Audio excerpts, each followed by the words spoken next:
guys, I might have to change that intro for the Champions League team tune. Sorry we are late, because I did have to give everyone a round of the Champions League team tune before we come on, just to get everyone a little pumped up. But you know what time it is. It's your boy David at the Irish Hotspur, Ireland's #1 Spurs fan.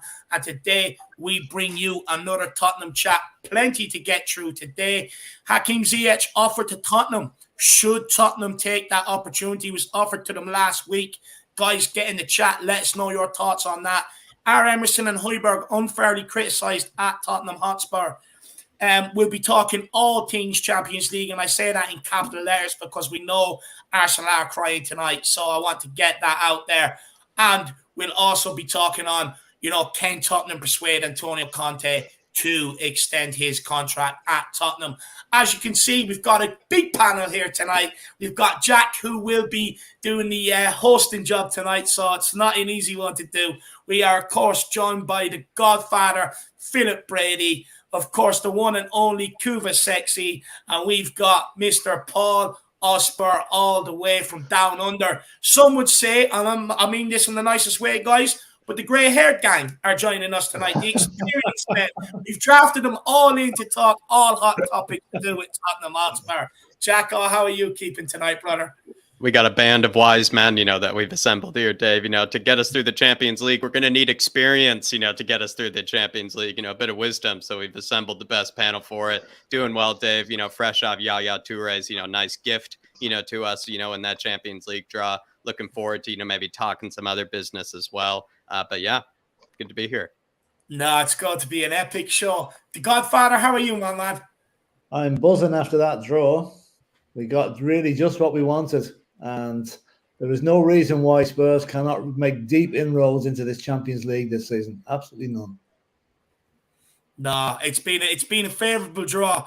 It really has. I'm absolutely buzzing with it. We've got hot dogs, we've got custard tart out in Lisbon, and then we've got frog legs in Marseille. It's absolutely unbelievable cuisine delight. Kuva Sexy, how are you keeping, my man? Doing well. Same as everybody. Quite excited about that draw. I don't think it's going to be as easy as people think it's going to be, but it's excitement because Frankfurt we haven't played since '82, I believe, in the Cup Winners' Cup. The other two teams, I don't think we've ever played them in competitive matches. Yeah, first. So it's an interesting draw. It really is, and a season for firsts. Yeah, as Jack just said. Absolutely love that, and hopefully we'll claim our first Premier League this year as well. That'd be absolutely awesome. And Paul from down under, I hope you've had some coffee, my man. How are you keeping, brother? Yeah, I've got my medicine here. Yeah, the sun rose here about 10 That's minutes some ago. homemade stuff, isn't it? The sun rose here about 10 minutes ago, and it's the dawn of a new age of European domination by the Lily White. Absolutely love that. Absolutely love it. But look, before we get into it, guys, make sure you smash that like button. Make sure you smash that subscribe button as well. And at any point, feel free, if the debate's getting hot and wild, the chat is getting hot and wild, feel free to interject and stop all of us by getting in your super chat with your thoughts. Highlight your comment when you skip the chat, and we will get straight to it. And we have one here from Dermatron, and then we will get cracking on. So many people say hi to us as well, but look, there's too many, so we will crack on because you guys are here for the hot topics. THFC Till I Die says, on Conte, I feel it might in my bones that we will get a centre-back. It has been a good window, players in, players out, now a centre-back and a can to go from a good to a great window. Do you know what, Dermot? I have a feeling Conte and Paratici might be looking at that Champions League group, and I think they might look at the squad and say, I think we have enough to cope with all the fixture congestion, and they might end up holding back and going in January, in my opinion, especially on the centre-back. But it does look like probably will complete a player, maybe a cam or a player in the forward areas in the closing part of the transfer window, Dermatron. But big up, my man. I really appreciate the support. And look, you know what? Is it 7 days left of the transfer window? Let's see what unfolds, my man. But big yourself up, Dermatron. And then we have Dark Zone G says the draws this week was great for us. for the fixtures in both the Carabao and Champions League. Stevie faces Tanguy in Group A. One of Inter, Barca, or Bayern eliminated. Great for us. I mean, Jack, what do you say, Dark Sun G here? Yeah, there's actually going to probably be some giants that could end up being eliminated, in this group stage. Obviously, this, Group C, I believe it is, the group of death, of Inter, Bayern, and Barca is the obvious one. But we even, I think Darkson G pointed out, Dave, that Chelsea don't even have, the easiest of groups. It's kind of tricky, with AC Milan, Dinamo Zagreb can beat people, a good game. And I forget the other team. I think it was like Porto or somebody as well that might have been in their group. And it was just kind of a tricky, sort of, group for the Blues. You could see some teams slipping up. I think Man City's is not even, the easiest either, if I recall. So it's actually Spurs that, as much as I agree with Kuva, not every Champions League game is easy. I mean, any team that is in the Champions League has obviously done a whole lot right to even get there. But if you were to probably pick an easier route or maybe pick, an easier group, I think we've more or less, kind of got what we could probably, want or ask for. And then when it comes to the Carabao Cup, I feel like I'm kind of glad we're being met with another Premier League team. We had that last season where we came up against Wolves. I think it kind of just made for a better game than maybe playing, like a Rochdale or something like that. So I'm actually looking forward to, seeing Jed Spence maybe probably played in this game, because I think we're all worried about Jed Spence, Dark Sun G, and I think he could be played in that Carabao Cup match. A big up, Dark Sun G, brother. Really appreciate the support, my man. But look, Jacko, let's crack into it, my man. Let's start getting the boys involved, the grey-haired gang. I was going to pull, we were going to talk about Ziyech, maybe talk about, the breaking news, Dave, but, I'm going to kind of, go against maybe, the original plan here, because you were playing the Champions League tune. You were getting people, sort of hyped up. So we might as well, stay on that theme here. And actually, we're going to start with our guest here, Paul. Paul, we were given, quite a favorable draw. Some people like to think, Sporting Lisbon, you get to go down to Portugal, enjoy a bit of wine, maybe with Jose, party in Lisbon. Marseille, enjoy the frog legs with Dave, and then Frankfurt, if you have a bit of room left in the stomach, some beer and, some Frankfurters. But how do you feel, with the Champions League draw? And maybe as well, considering that, also Conte has struggled in the Champions League in the past. I part about Conte struggling in the Champions League. No, he'll be fine. He'll be just fine. Doesn't worry. Yeah, it was a good draw. Good draw. It's. I mean, they're not. I mean, no team's easy, but there's enough mixture of glamour and opportunity, I think. And I mean, they're all named teams, but it's not like we're Arsenal and we're going to see if we're going to be playing Dynamo Bollocks or Sporting Twat or something. We're playing some, we're playing some good teams. So I'm really excited. I think we've got a chance. We've got a chance of progressing. Why not? It's great. I mean, we've struggled against Dynamo Bollocks before, but this time, Philip, how do you feel with the Champions League draw? Do you feel like it's nice for once to be, alongside such maybe more established clubs for once? Well, we're playing it. We're the only group that hasn't got a league winner in it. None of the four teams in our group won their respective leagues this season, which means we're not playing the strongest teams in Europe for a start. It's a very good draw for a lot of reasons. Now, I don't think it's easy, because there's a lot of banana skins can happen in the Champions League. Yeah. And hopefully I can actually see one or two of the English clubs struggling in those groups. I can see Liverpool struggling, because I would not like to be playing Rangers, no matter what, because they're partisan. They'll bring some crowd, and the atmosphere in Ibrox will be something else. We will go through the group, and I think there'll be at least one casualty from the English teams that won't go through. But it's a good draw. We're playing teams that are well below us in stature, if you want to put it another way. Yeah. They haven't got the same history that Tottenham Hotspur have got. And I think we're more than capable of winning that group and winning it handily. Are you a bit worried, with Conte's Champions League form, considering, he has struggled in the past? No worries there. No. He'll be on to improve, to put that to bed by having a successful season, But I just hope that himself and Paratici have not decided what Dave was saying there, to do without a centre back. We do need that centre back, regardless if we're playing Dynamo Bollocks or whatever. We need this. And maybe speaking of that, you actually transitioned me that kind of well there, Philip. And Kuva, you're welcome to speak about the groups, but he did mention the squad. do you feel like the squad, is strong enough, for this Champions League group stage, as well as handling the Premier League, as well as handling, the other cup competitions? I think I might know your answer, but when you do kind of, when I did leave the group stages, or when I did, kind of leave this draw, I did realize, we are going to have to, face the fact that the fixtures are going to be coming hot and heavy pretty soon. Yeah, it goes down to previous conversations about we may have numbers come in, but if the quality isn't there, it doesn't matter how many you've got. Now, that draw in some ways may, as alluded to earlier, it may suddenly get the likes of Daniel Levy and Paratici getting together and saying, you know what, I think we can get by without buying any extra. Cool it down. Yeah. Whereas if we spotted a Real Madrid or a Bayern Munich come up and what thought, we're going to get hammered here, let's get somebody else in. So two ways of looking at it. I think we are very light in depth.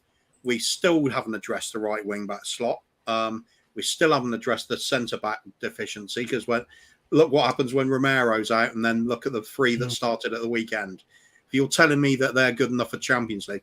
Now, you may say, oh, no, we're not playing a Bayern Munich, but we've got a habit of underestimating teams we play in Europe. Always do. The amount of times we get spanked by somebody that was apparently easy, or you get the really derogatory comments like bunch of farmers and things like that. And then you get going bloody lose to them. So we've done that over and over again. We're prime position to be doing exactly the same now. Because have we drastically improved our first 11? Have we drastically improved the squad depth? I'd say we've done a little bit of improvement on both, but not an awful lot. And there are still gaping holes in our defences. Literally defence in some ways. And the flanks aren't sorted out either. If something happens to Perisic, for example, look at our wing-back options. It's terrible, in my opinion. Perisic, who knows, though? Yeah.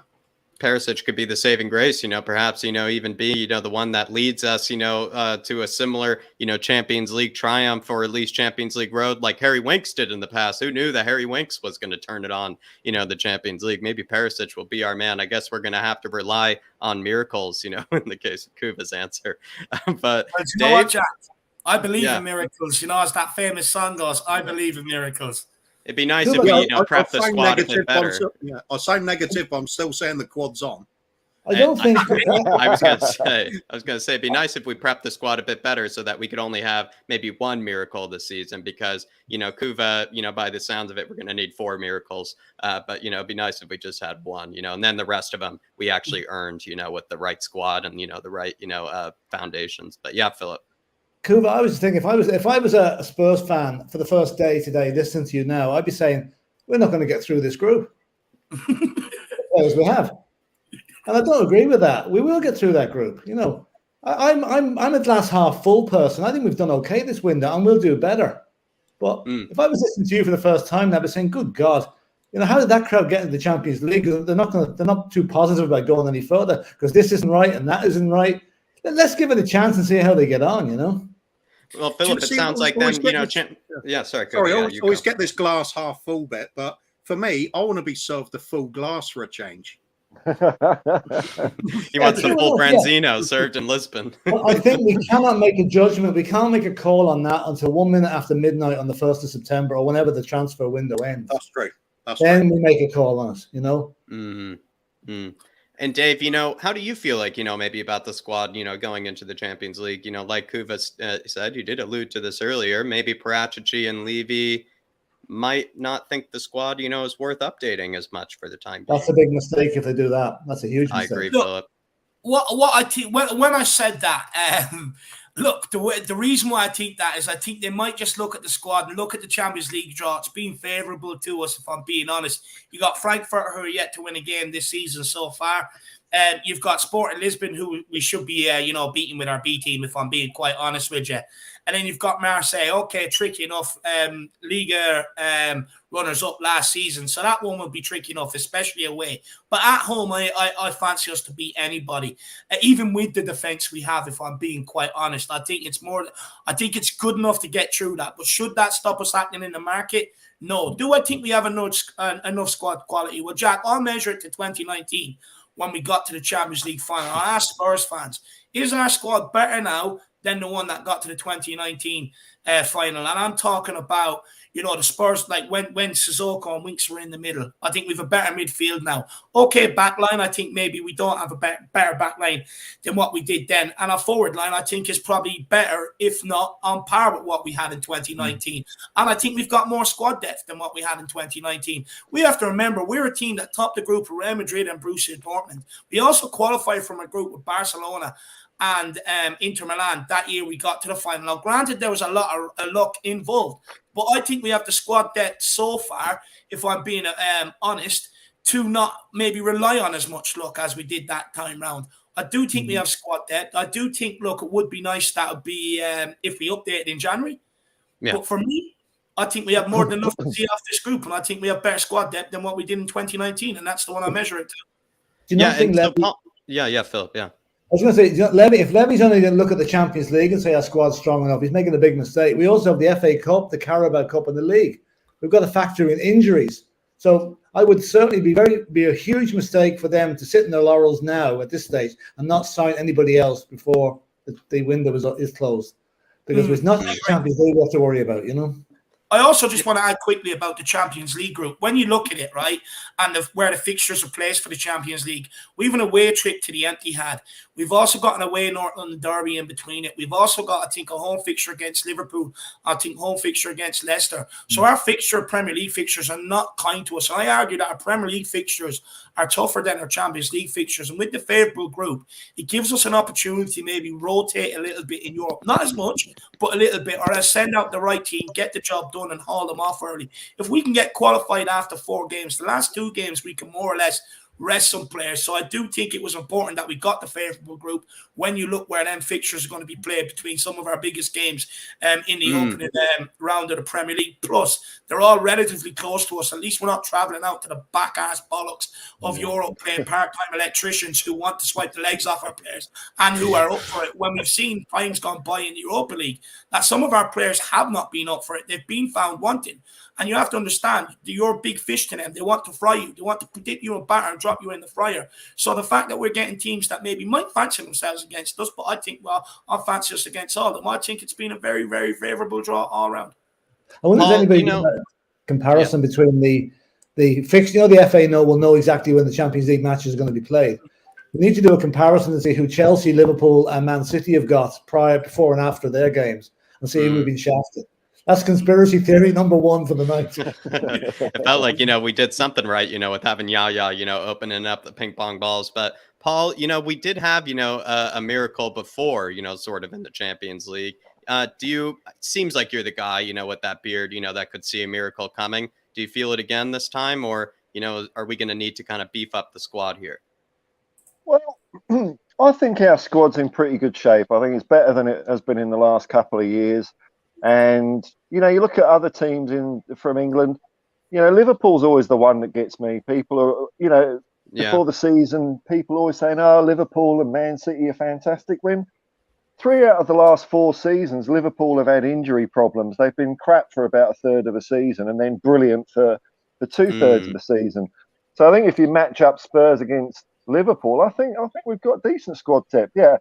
The defence is always a worry. We always notice it when Romero's not playing. It looks like, I think they've been smart. Maybe the centre back that they wanted hasn't been available. So we've got Longley on loan for a year until things free up. I'm feeling really confident. Actually, I'm really very, very excited about this whole thing, man. Whole thing. Sounds like we are going to have maybe a similar run. Well, according to, I think at least Dave and I think we sort of concluded that maybe it is a bit getting ahead of ourselves, but Dave and I see ourselves getting out of this group, and just getting out of this group is, I think, a huge blessing, because it's sort of, I think, at least allows us to maybe rest a little bit as fans, because had we maybe come up and that Group C or something, I think there would have been sort of panic stations, and maybe rightfully so, because the squad might not be good enough to take on the likes of Inter Milan, Barcelona, and Bayern Munich maybe all at once, as well as handling the Champions League. But I'm not sure what squad is. We do have a few super chats to get to, though. And Dermot here saying, on Conte, I feel it in my bones. that he will get a center back. I think we got this one. And then Dark Sun G saying, like how one of the Blues and City gets eliminated in the Carabao. Apparently, the first game of the Champions League group stage is played between Fulham and City. Thoughts? Between or maybe Carabao group stage? I'm not sure. Dave, do you understand this one? Carabao's not till November. Like how one of the Blues and City, because Man City and Chelsea drew each other in the Carabao Cup. You would arguably say they're both contenders, and one of them, because they're playing each other naturally, one will get eliminated, which will be doing Tottenham a favour if we're being honest. Hopefully, I'll be honest, hopefully Chelsea get eliminated because they always fucking do us. So it'd be nice for them to get eliminated, and I fancy us against City. And apparently the first game of the Champions League group stage is played between Fulham and City. Yeah, that's when the first game is. We play the Champions League game, and then we go to the empty pad. Sorry. Yeah. Thanks. Sorry about that, Dark Sun G. And I mean, Dark Sun G, as you know, Man City is sort of the team that Spurs fans wish that we could probably play every week. But hopefully, maybe we do find them in the group stage. I think they're quite haunted, against us, or not the group stage, the knockout rounds. Dermot saying, as the Godfather said tonight, as we reach the grand old age of 140, maybe we could complete the set of European trophies. A big up to Paul and Kuva. Come on, you Spurs. Big up, Dermot. And hopefully, the trophy cabinet, does actually, kind of get beefed up this season. Maybe we actually go around the panel, at least for Dermot's sake, because I know, he thinks that a trophy's coming in. So, Dave, you putting your heart on a trophy happening? Spurs fan in me always says yes, Jacko. You wouldn't be one. You wouldn't be one. Paul, what are you thinking? Yeah, Premier League. No doubt about it. He's like William Kelly. Kelly. Something's down under there. Something's down under there. They all think we're winning the Premier League. It's homegrown juice they drink. Like when the draw for the Premier League came out, I was so excited, and I still am, because the first few games we've still got at least another 2 games where we lost or drew those fixtures last year. So we, like, when people are saying, how are we going to gain 20 points and all this? Well, we've gained 7 already. We could gain another 5 in the next 2 if we win those 2. So we're making real inroads. And meanwhile, those other teams are dropping points like no one's business. So it could be a year where you don't need to win it with 95 or 100 points. You might be able to get it with 88 or 90. And I think that, already we're showing a good deal of consistency. So I think Premier League is on, man. Yeah, even the bubble blowers, Paul, they love, the bubbles so much that they're sticking, with one right now with the big fat 0, at the bottom of the table. You're exactly right. People all around us, are dropping points. Big up, Dermot, though, and really appreciate the support, my man Rufus Roughcut, who likely and could maybe be able to see one of those games in Frankfurt, saying, my friend is a Marseille Ultra. Been to games with him. They are more worried about us. He's saying, that they're actually quite intimidated, over in France, Dave, by the mighty Tottenham Hotspur. We don't have a good relationship, with France, considering what happened in the Conference League.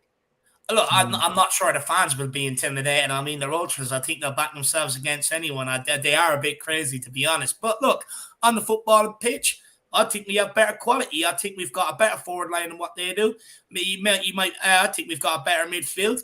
And I think we'll have enough to beat Marseille on the day, to be honest, home and away. I think away will be tricky. I'll take a point, but I think we have enough to beat them. I don't look at that group, and I'm not worried. I mean, I'll be worried if we're sitting here talking about Real Madrid, Inter Milan, and maybe Rangers or a Celtic, but we got lucky today. God's shining on us, 2 draws, Absolutely. We got very lucky. I mean, Frankfurters and Bitburgers is what you'll be drinking, Rufus. So let me know, my man. Let me know. It'll be very, very fun, having, Spurs over in Germany. William Kelly saying, I want Milinkovic-Savic and a world-class center back. I'm not asking for much.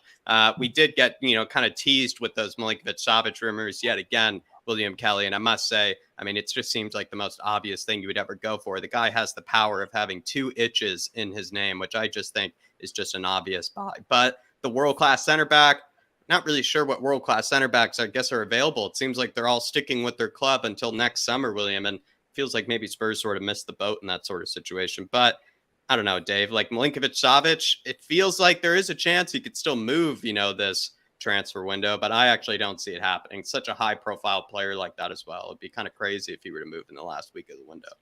Look, it's probably unlikely, but Lazio are in talks for Reguilon, so you never know. Let's see what happens. But it probably is unlikely, if I'm being honest. Look, for me, I don't get getting the player in the forward there. Everyone knows where my priorities are. I think it's a centre-back.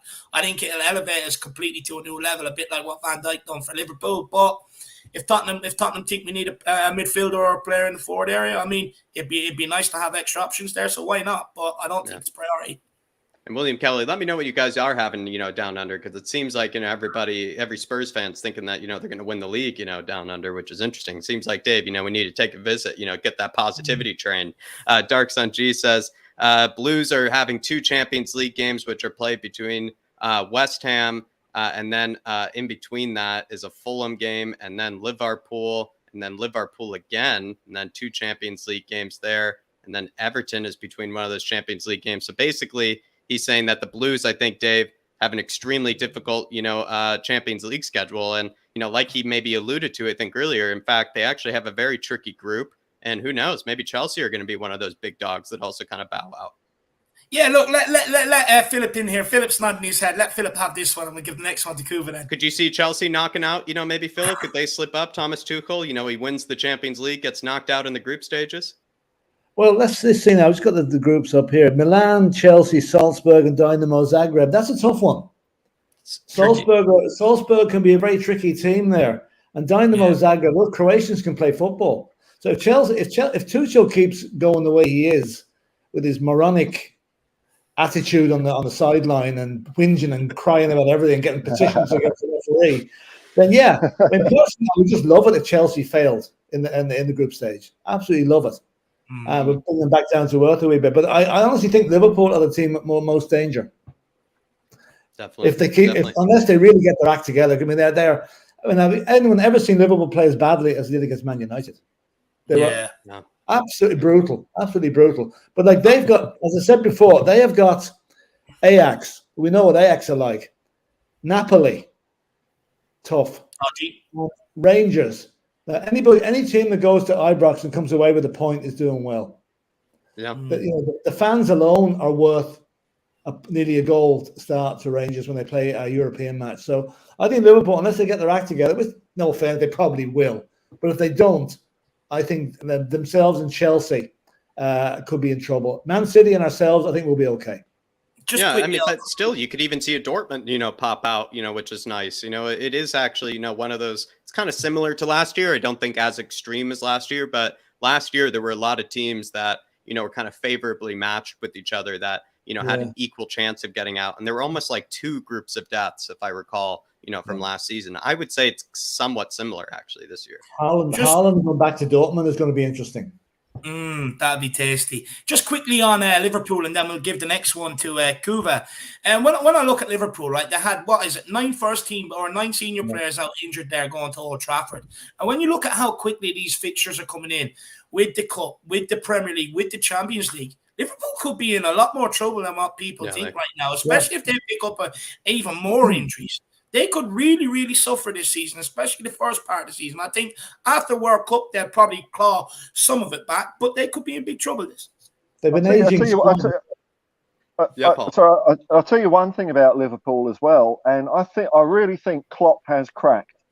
I think he showed signs of it when he played us last year. We got under his skin. Then this year, he's spending his time defending Man United against someone on TalkSport. I mean, what the hell is he doing? I think he's gone nuts. And when a manager starts going nuts, the team just falls to bits. I think Tuchel, he's a psychopath. So I think Chelsea are gone. Well, I'd say to Mendy, keep it up, lad. Don't give up on the dribbling skills. You might have got done this time, but practice makes perfect, Mendy. You'll skin the next one, man. But Klopp has got a 7-year itch. When he was managing Mainz on Mainz, they got relegated after in the 7th year in charge. He went to Dortmund. They fell apart in his 7th year in charge. And what season is he with Liverpool now? 7th. Has Klopp cracked in your eyes, Kuva, as well as Philip? Has Klopp cracked? It's hard to tell. I think you look at the Liverpool squad, they've the base of that team, the goalkeeper, Van Dijk, the 2 wing-backs, they've still got a cracking team there. It's the midfield that's suddenly the problem for them, isn't it? Thiago out. You're looking at aging players that were very good for them, did the job for them, but they're getting the run around now. Some of the other teams coming up against them with fresh, younger legs are just running the pants off them. Yeah. And it's a problem. And the biggest one of the lot, there's missing Mane, because that was their player they looked to get those wins out of nothing when they're playing terribly. Without him, they're not getting the points anymore at the moment. I'm sure they'll find a way. I can't believe he's going to have a 7-year itch at Liverpool, because there's just too much talent in that squad to really drift away too badly. Little bit of teething problems start of the season. They'll be relying on some injured players to come back, but they'll be back on course in sooner or later, surely. At the moment, though, I would say, though, Paul and, William Kelly, their original expectations of grabbing that Premier League trophy, seeing everybody else slipping up, seeing them, find ways, to complain and cry. It just really pissed me off, actually, when, before the season started and you'd watch Sky Sports or any pundit, and for everyone, every man, woman and child of them, it was like, well, of course it's going to be between Man City and Liverpool. It's like, have these people not watched football before? You can't just say, oh, well, they did well last year, they're going to do it again this year. Football doesn't work that way, So I'm glad that they're falling a bit behind, and I'm glad that we're going to surprise a few people this year. Hopefully. I love being a surprise package. It makes them all cry because they all hate us. But big up, Dark Sun G, brother. Klopp has cracked. I think that's what we figured out, Dark Sun G. Klopp has cracked. I think Tuchel is too. I think that's the great thing about us being underdogs. Of course, nobody expects an underdog to win it. Yeah. Let's be the one. Let's be the underdog. The nature of the word. Despite everything. Yeah. True. The nature of it. Let's take this one from Sava Talk Spurs, and then I want to get into talking a bit about Hakim Ziyech. Oh, yes. Sava Talk Spurs says, big up, lads. We will cruise that Champions League group. Just wish we had pushed out the boat.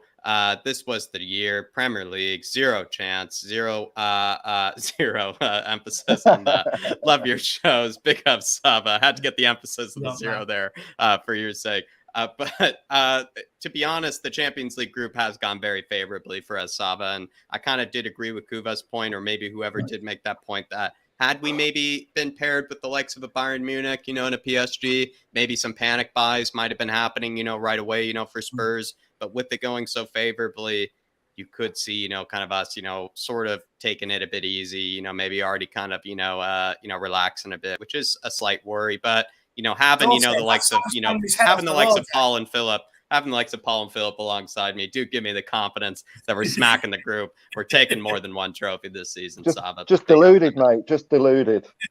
And speaking of that, just quickly, William Kelly answering it, saying, Jack, we are so far down under. It's the lack of oxygen that gives us our deluded expectations. It's just because you're going through different seasons as well. Us, Spurs fans over here experiencing the summer. We're hot. We're kind of, maybe sweating a bit too much right now. And we're starting to get into our own head, William, kind of thinking like, what? I don't know if it was as good as people said. There's still all these holes where, you're kind of all bundled up, with your transfers, just thinking, ready for the season to get going. And then once, we're fit and firing, it'll be the summer for you. So I think it actually makes sense that you guys have, those high expectations. If I was in the winter right now, I just want to be optimistic about Spurs. Just keep me warm at night, William. Just keep me warm at night. Big up, brother.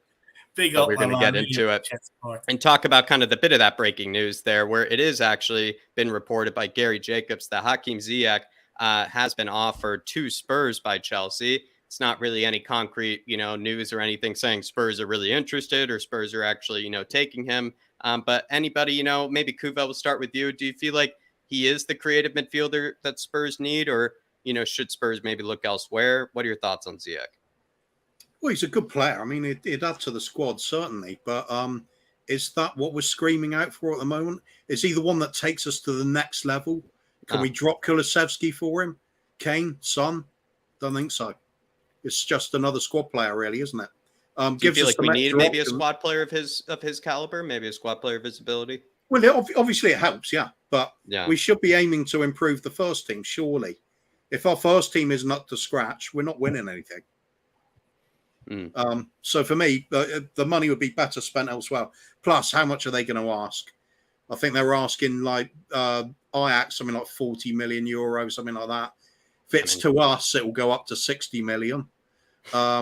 because they're not giving us anything on normal Who knows? pricing. It's going to be premium.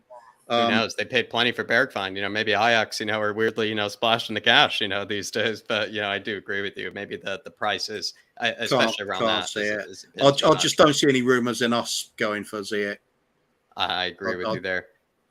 Is he a Conte-like player, though, Philip? If we were to, remain interested, do you see him as being a Conte sort of player, or does this not make sense to you, the Ziyech?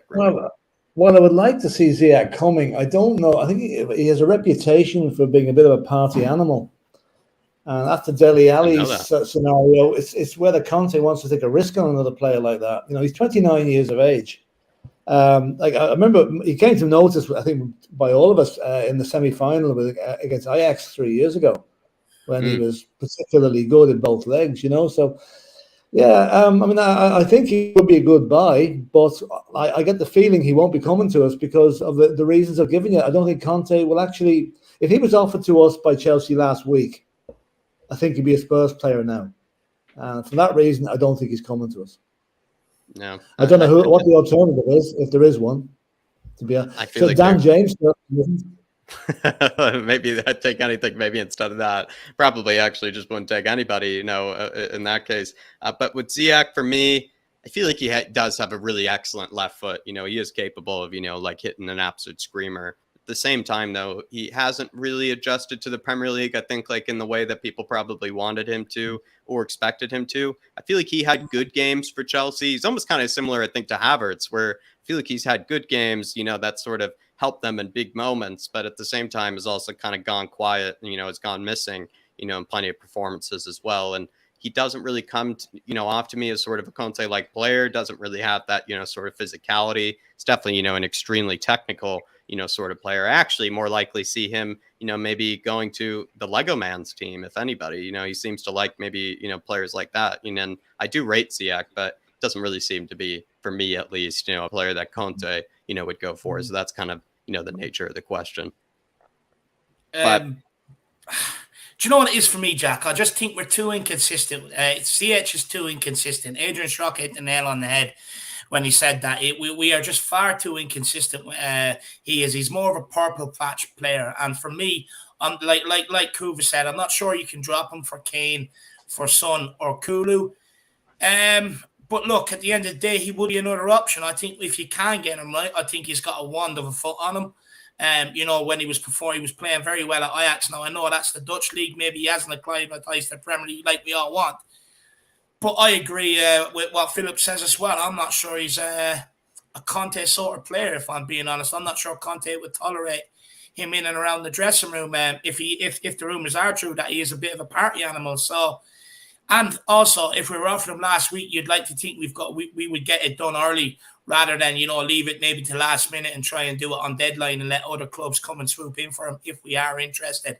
Yeah. But what I will say, would I prefer him over someone like Dan James? Hell fucking yes. I think he's a better player. I think, plenty of players are better than Dan James, though. Maybe that's just being, it's a low bar. But just quickly, super chat from Darksun G or from Dermot here is saying a question to Dave and Jack in the panel. Which team in our Champions League group did we beat on our way to a European trophy, and what cup was it? I think somebody spoiled it earlier.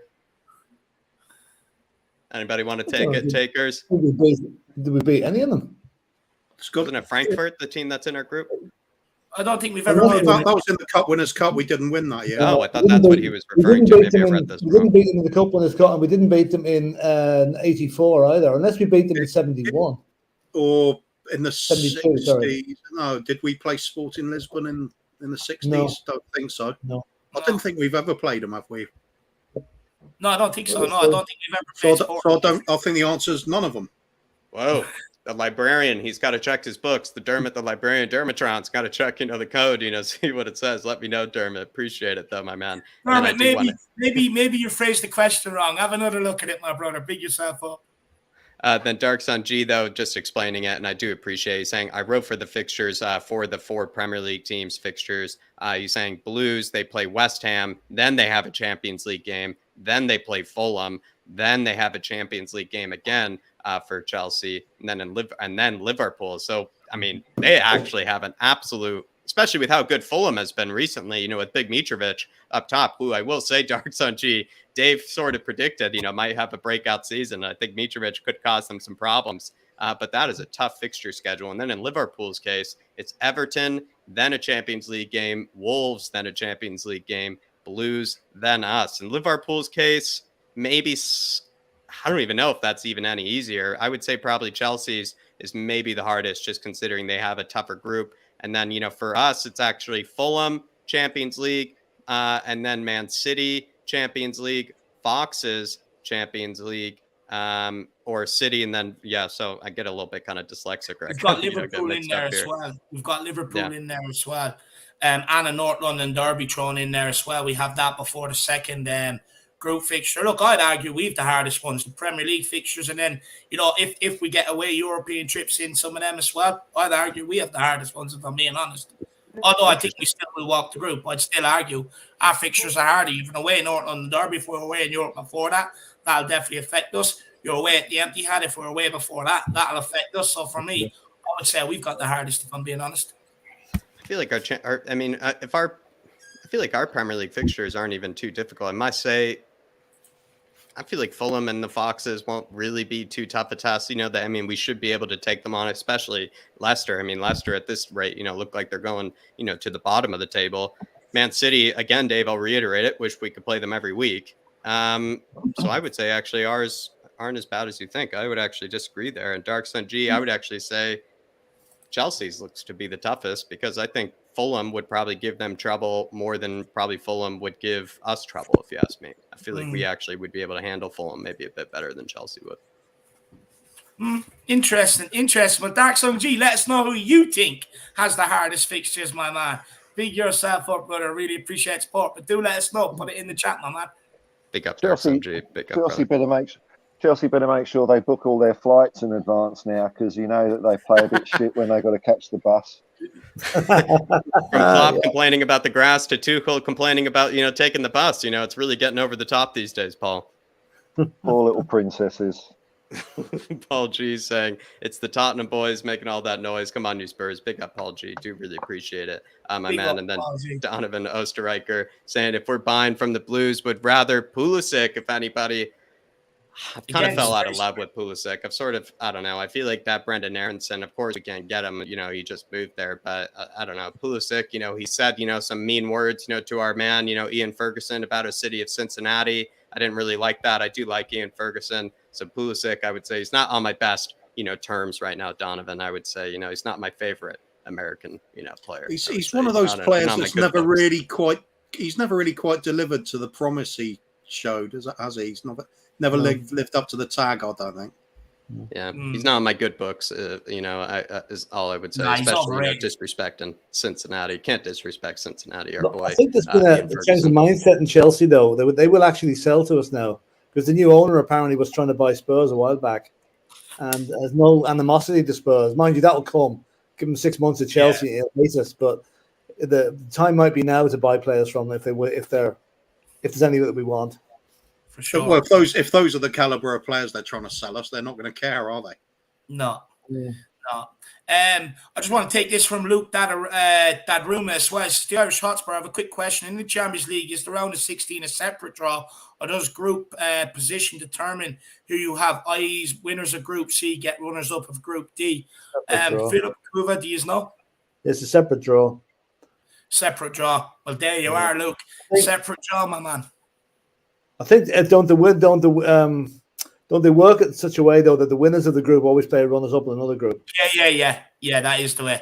Two separate pots, so is what we're looking at there, Lukey boy. But look, Jack, let's crack on. We've still got some more talking points, man. I think we might as well then, you know, talk about the man who's on the thumbnail. And the man who's on the thumbnail is Emerson Royal. And, you know, it has been, you know, probably quite a surprise to see Emerson start the first 3 games up this season, you know, considering a lot of Spurs fans probably thought he was leaving. You know, he seemed to be the first one on the team sheet that people thought would be, you know, shown the door. And quite surprisingly, he has started the first 3 games. Ali Gold's quotes on Emerson saying he's so settled, he doesn't want to go anywhere. He's very happy here. He's got Lucas Moura and Richarlison. He is loving life with his fellow Brazilians. All the South Americans get on very well together. He's getting on well with Christian Romero, Rodrigo Bentancur as well. He's a very popular player in the camp, as well as Sonny Heung-min does love him too. He's just a really bubbly character. And, when it comes to Emerson, guys, has he maybe shown, or maybe I actually just get to the question, in the title, and actually I'll start with Philip here.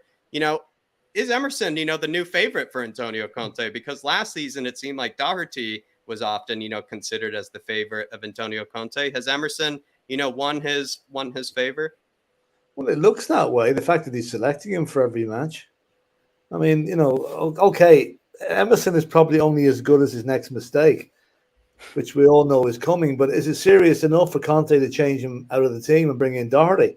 It looks to me as if Conte has decided, until things go radically wrong, Emerson is the guy for the role. And let's face it, he's played okay so far. I mean, there's been no major cock-ups that I can remember anyway.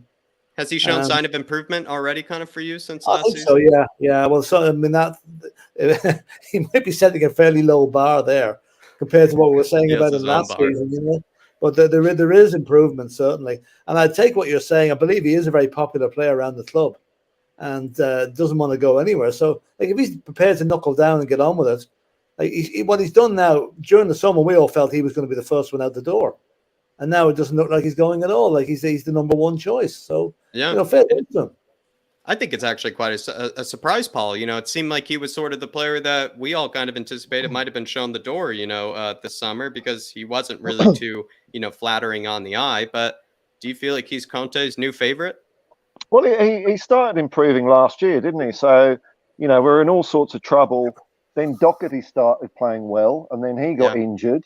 And then Emerson was in, and it took him a couple of games. But, he finished as part of a winning team last year, and we're winning this year. So why would you change it? I think the last game, I thought in the first half against Wolves, even though we're all pretty dodgy, I thought actually Emerson had a decent enough game. He took a couple of players on, and he always seems to have a good attitude. So I think Conte knows what he's doing. Maybe Doherty's not quite up to fitness yet.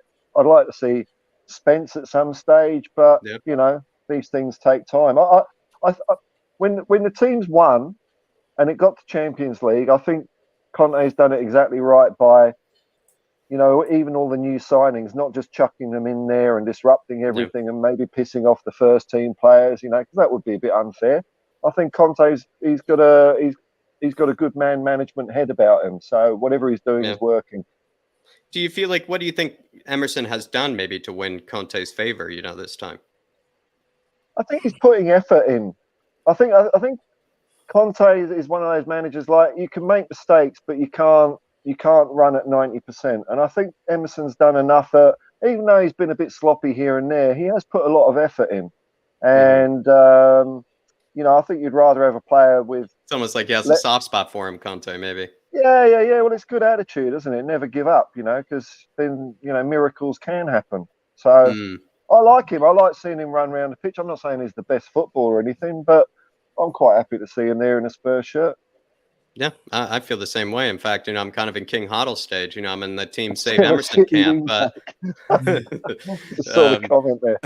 But speaking of even that comment, Kuba, speaking of that comment, has Conte maybe gotten a soft spot, for Emerson? Is that why Emerson is maybe in the first team for right now? He's just sees Emerson as the best option, maybe, and he's sort of getting a soft spot for Emerson. Yeah, he's clearly the next Roberto Carlos, isn't he? Move on. In Conte's eyes.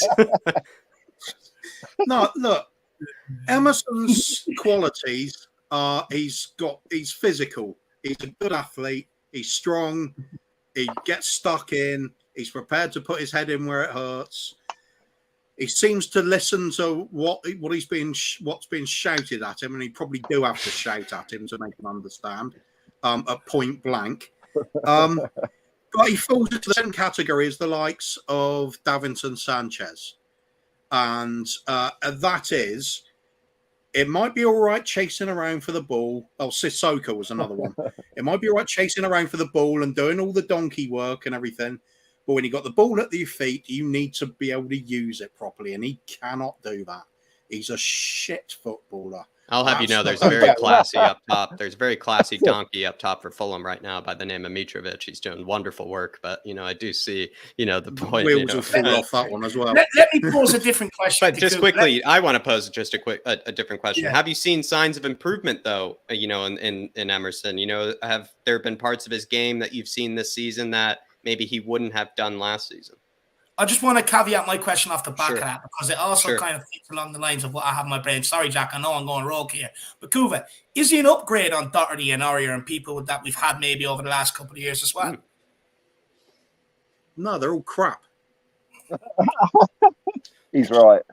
So we had Kyle Walker, and we've gone gradually worse and worse. Trippier was decent. At least he was a good cross a ball, take a free kick.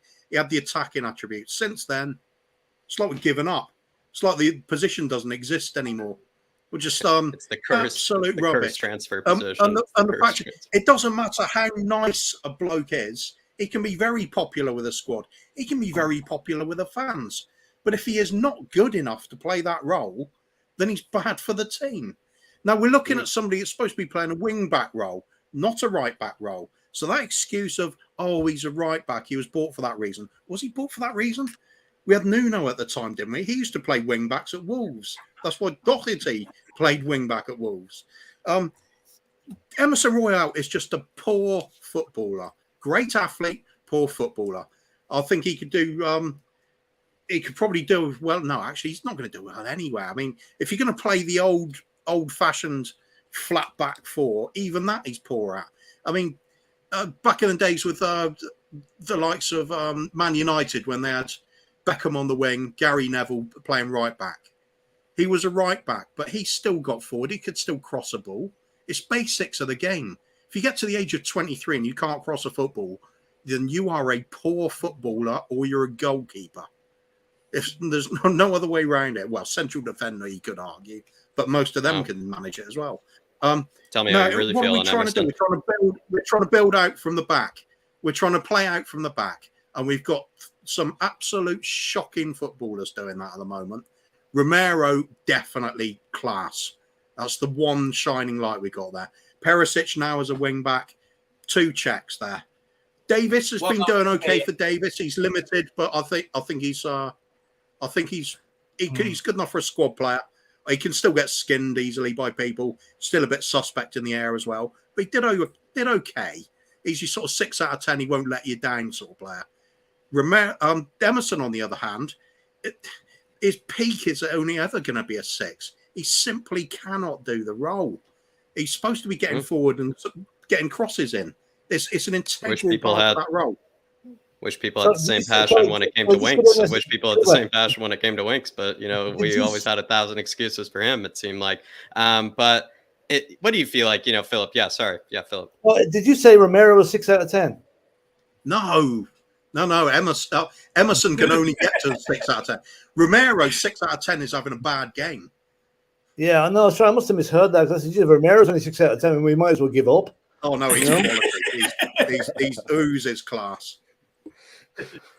Dave, what are your thoughts, when it comes to, maybe Emerson and sort of, the Kuva's thoughts there? Is there maybe, an unfair target, would you say, on Emerson's back? Or maybe actually Paul, I want to go to Paul here. Sorry, Dave, I know I was about to ask you. Paul, is there an unfair target, on Emerson's back? Or is this sort of justified, maybe, where some of this, kind of criticism comes from?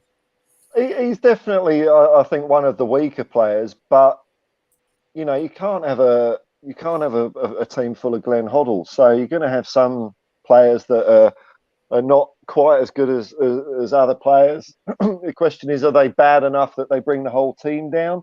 And I don't think Emerson does. I think Dyer and Sanchez are more guilty of that than Emerson for sure. They can't play out the back to save their bloody lives, those two. And I like Davis because I think Davis is a solid defender, and the number of times he's got in the way of a shot. I think I'm happy for a player to be a really good defender and have absolutely bugger all else skill, and I think Davis is kind of more like that player. So I don't think Emerson's bad enough that he's causing us games. I mean, yeah, it could be improved, but he's not total dog shit.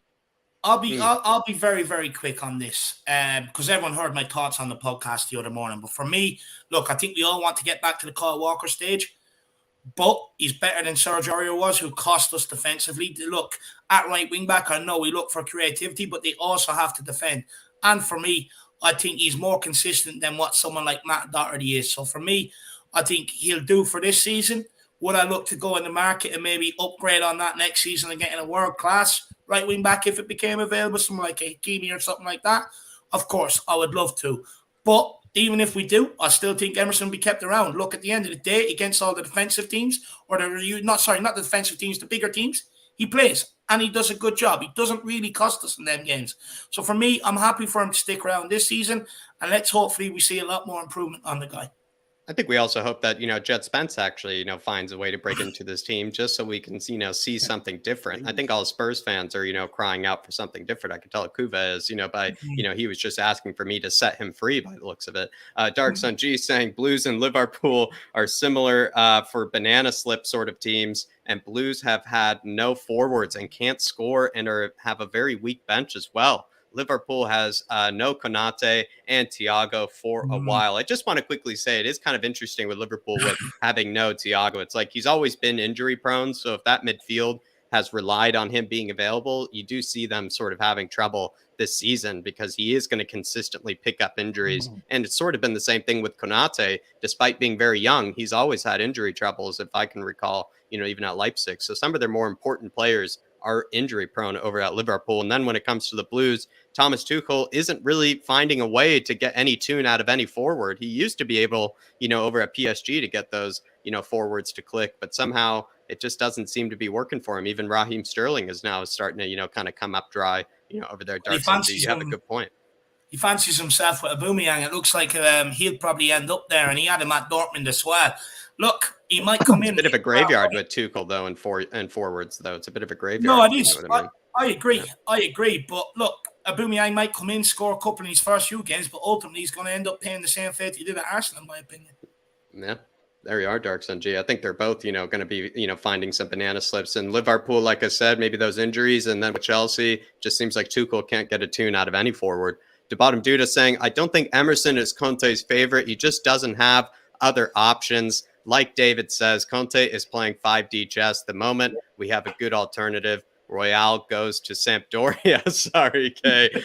King Otto. Anybody have thoughts on this? I feel like he's hit the nail on the head here, actually, to Bottom Duda, where it's like he sees Emerson as reliable. He sees Emerson as, a good temporary option that he can sort of manipulate to get those 6 out of 10s, those 7 out of 10s from on a consistent basis. But maybe after a season, he might want something different. He's also building a good relationship with Kulusevski down the right there as well. You're right. So that's something that Conte will be watching very closely. If they continue to blossom down there, there's no reason to change it. He seems to even, let Kulusevski take that wide area to come inside and play in those crosses, Philip, those kind of deep crosses into the box. And it's been very, I think it's worked for us, actually. Doherty worked really well with Kulusevski last season as well before he got injured. The key bit to this equation is Kulusevski. That's your good player. Kulusevski is good. We can confirm, But Paul, do you feel like this is the case? Do you feel like Emerson is? I don't know. Is he dependable? For Conte, and that's what Conte sees him as. Oh, I think that's a fair enough comment there. I think he's good enough for now. He's not a disaster, and like I said earlier, I think Tottenham are being smart in the transfer market. There's no point in buying players. You've got a target that you want and they're not available at the moment. Then do you go like second or third best, or do you hold on and maybe, if Spurs are in, the top 2 or 3 come January and we're through the group stage and, we're looking good, that's going to attract some players over as well. So, I'm not sweating about it really. Plus, I think, having Jed Spence in there as well isn't the end of. Well, I think Jed Spence is a fantastic player. I'd love to see him play actually. Yeah, but, we want to see him break in. Yeah, he'll get his chance. I think it's part of what I'm alluding to earlier as well. The thing the reason I'm comparing with Davinson Sanchez is other teams will allow them to have the ball. They don't see them as a threat at all. Darrington Sanchez gets loads of time on the ball because he's going to waste it. Emerson, same thing. He gets in the crossing positions. Teams let him. We saw it especially last season. It'd be an acres of space because they knew there's just no threat. That's what it comes down to at the end of the day. They're poor footballers. I can't make excuses for them.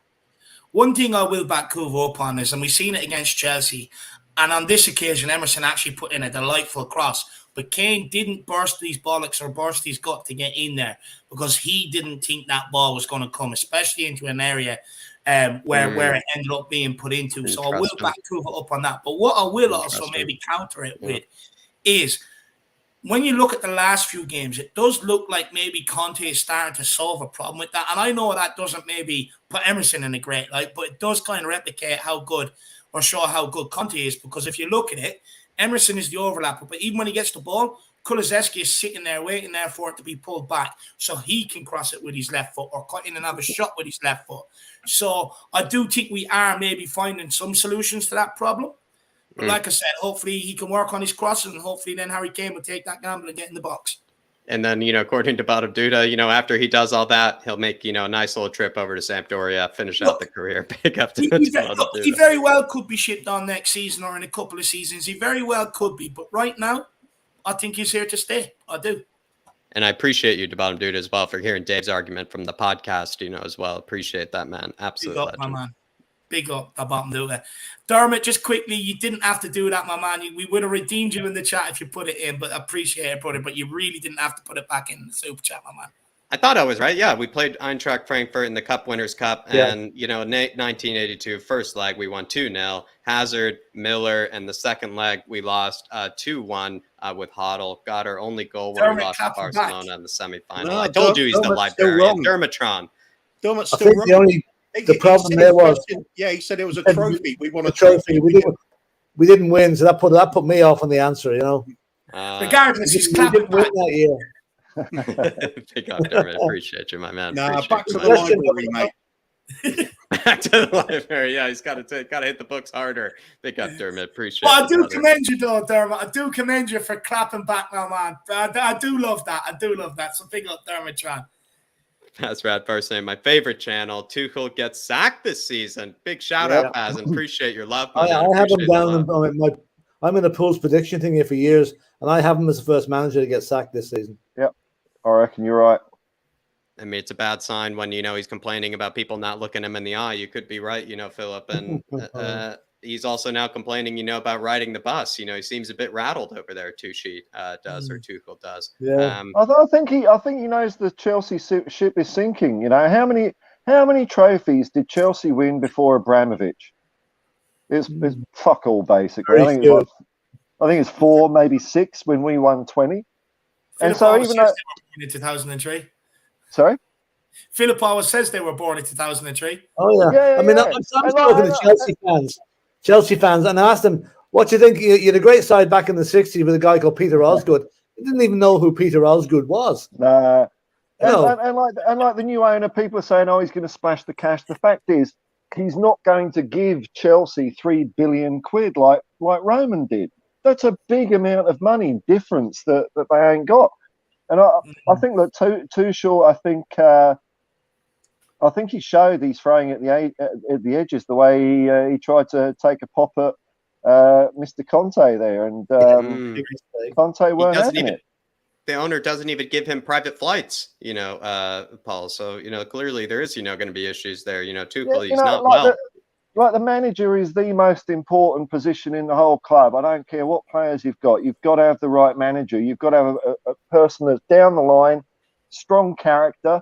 You can't have someone who's a little bit flaky. And I think Tuchel's showing himself to be a little bit flaky. He can get agitated.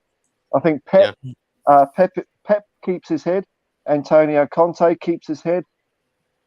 There's a few others as well. The Germans aren't keeping their head right now. The Germans aren't keeping their head. Faz Radfar, I would say maybe Stevie G is another good shout. Not going well over there at Villa. Moondog, same more. Frankie, he'll go as well. He's crap, that guy. Throw them all in. Moondog says more dire bets will be going on. Bring it on. I said this the other day. the more he charges up, the more touches Moon Boots has, the more he turns into Rocket Boots. So, if you allow him 4 or 5 touches, he could have a screamer. Yeah, but he could also put one straight back to the keeper's arms from centre back from his own box. What I will say is, though, Moondog, Sporting Lisbon, both games, get it on. There's a potential it could happen. That's where we signed him from. Let's go back to his roots. It's an interesting little bet, isn't it? Yeah. Yeah. Kuva loves it. Kuva's all over it. Yeah. Well, it's always a history with players, isn't it? I'm going back to the old club. You want to put one over them. Yeah, it could happen. Could happen. Yeah, definitely. But sure. I think, we kind of settled, the bit of that Emerson discussion. It seems like, we're sort of stuck with him, for the time being. And he's been seen as the Conte, kind of new favorite, as the thumbnail, sort of said, whether people are excited about that or not, it feels like we're going to have to sort of get used to Emerson, at least, for this season. That's maybe the best way I could say it. When he's the only barrel left in the cellar, it doesn't make him a good beer, though, does it? But some beer is better than no beer. Are you going to drink it, Kuva? Are you going to drink it? That's the question. Yeah, well, we got to, haven't we? We only have so much time. We have a party to happen. But we're going to speak up out as well as maybe another player that Dave and I, on the podcast, maybe thought had a target on its back. But as you can tell, everybody, clearly, Dave and I, got our therapy out. We got, our big say. And, we're allowing, the wise heads, kind of, give their thoughts on this. And with the, sorry, Dave, yeah? Grey hair gang, Jack. We got to give them an yeah. With Real Madrid reportedly interested in Højbjerg to replace Casemiro, would it be a mistake to let Højbjerg go? Paul, what are your thoughts? This is kind of an interesting rumor. Well, I suppose you've got to assume that we get someone in to replace as well. But look, Højbjerg, I know he's popular. Is that a big Højbjerg size gap would be there? Look, he's not a player that excites me. I think he has a lot of off games or off halves, and then he'll maybe redeem himself. But I don't know. I mean, not that I'm the best footballer in the world, but he looks like average to me. He doesn't excite me. So if we got a good price for him, yeah, bugger it. Interesting. I like the take. I love the honesty, Paul. Philip, what are your thoughts? With that rumor, with the Real Madrid, would it be a mistake to let Højbjerg go, or do you kind of feel like Paul? No, it's been a mistake.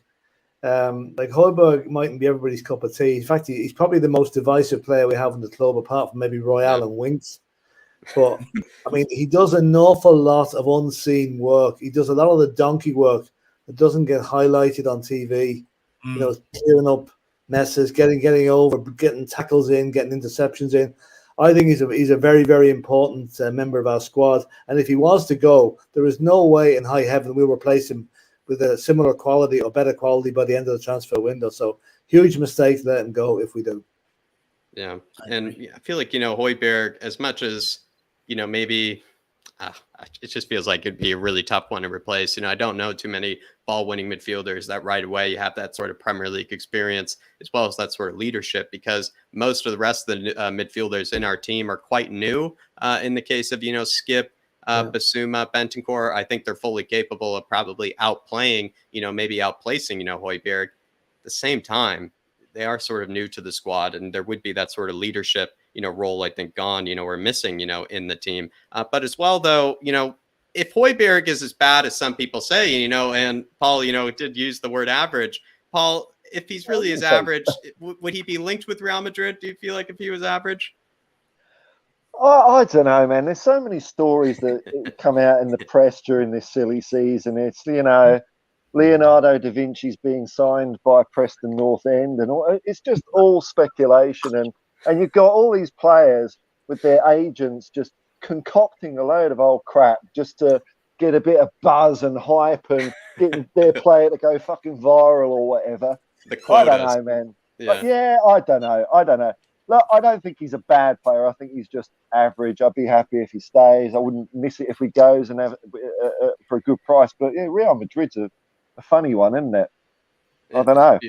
Be lovely. He'd probably look good in that kit, and you'd probably be, quite, happy, especially if the fans, maybe if he wasn't so divisive, over there. But I don't know, Kuva. I disagree with you about Winks being divisive, but I think everyone just can't stand Winks. No, I can think of one fan that likes him, and his mother loves him. More than Kuba, what do you think, with those rumors, with Real Madrid? Are you kind of, in Paul's case, it's just filling the quotas, of the journalists, or is there maybe, a bit of respect being put on Højbjerg's name, with those kind of links? Well, for me, the thing is with Højbjerg is he isn't a bad player, but he's there for a sort of specific setup for my liking. I don't think he's the complete midfielder. So he's very limited in his skill set. He's not very mobile. If you're going to play Højbjerg, you've got to have somebody that's like bristling with energy, creativity, and a sort of forward drive to the team. He can do a bit of that, but I think you need a young player alongside him, sort of a bit more explosive. The likes of Real Madrid, they got Camavinga there, who looks an excellent talent. I think that could work there. Then you're looking for Højbjerg doing the age-old Makalele role, the water carrier, the Deschamps. It's a very unspectacular job, which he does for us. However, we currently haven't got anybody in to replace him. So it'd be crazy to let him go right now. Not unless we've got somebody in mind to fill his boots straight away. What type of hole does he leave, do you feel like, Kuba? Is it just like kind of a body, or is there maybe a sort of role that maybe he does play, do you think? It's that doing the dirty work, isn't it? We all know he's good at that. He does put his foot in. He's that. I always describe him as he's like a mosquito. He won't let the opposition stay comfortable. There's always like some body part going in somewhere or another. Yeah. True.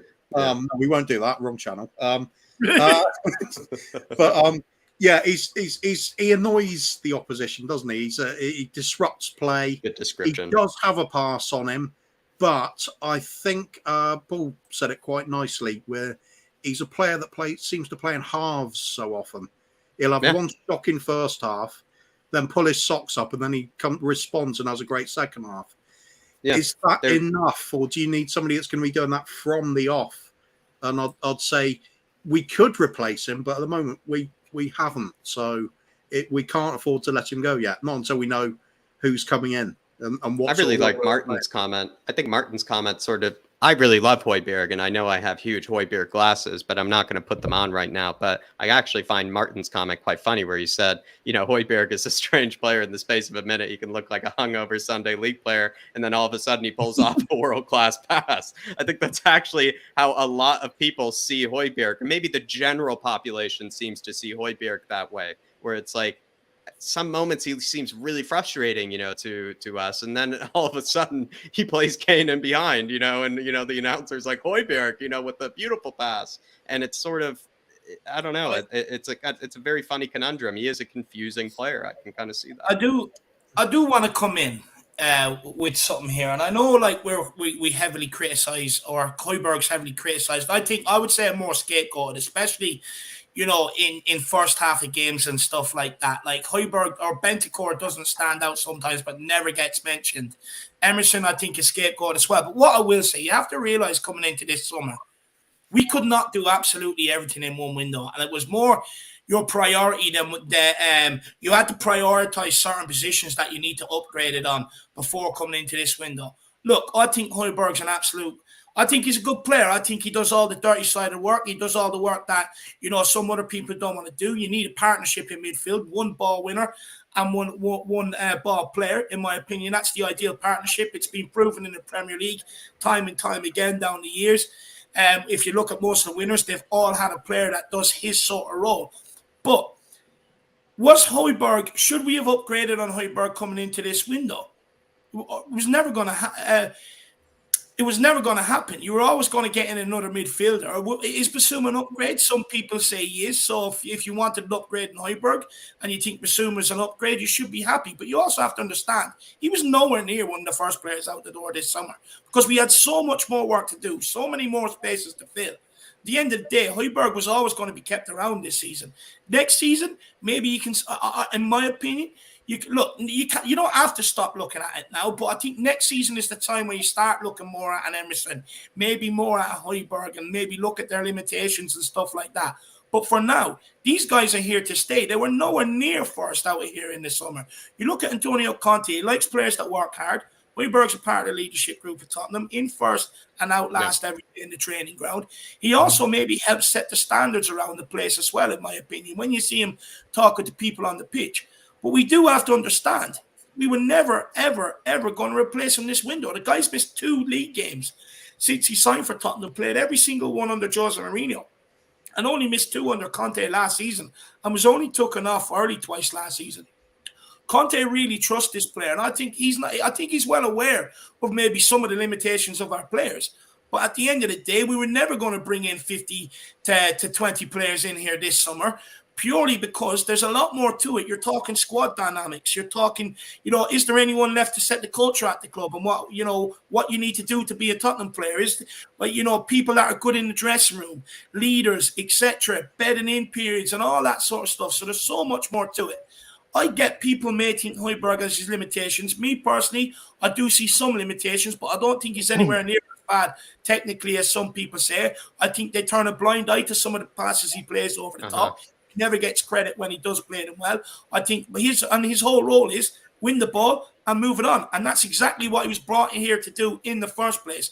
But for me, I don't understand why we're not I wouldn't say moaning, I don't think it's the right word, but I don't understand why we're questioning Højbjerg when he stood up for the last 2 years and he was nowhere near going to be the first out the door. We had so much more work to do and more urgent and drastic measures we need to do before we even think about replacing Højbjerg.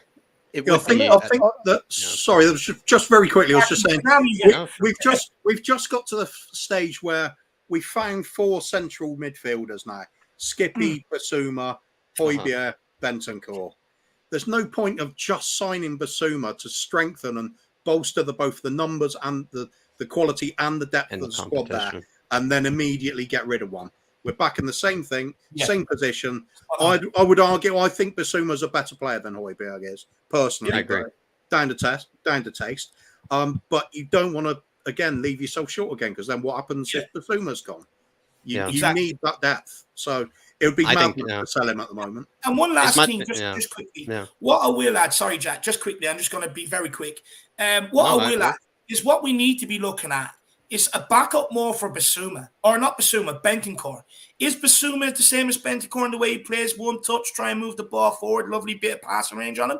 I'm not so sure. Højbjerg? No. Skip? No. So I would say is what you should be looking at is maybe getting in another Bentancur type midfielder if we're getting in any. And it does look like we're looking at that in the window. So it'll be interesting to see what happens.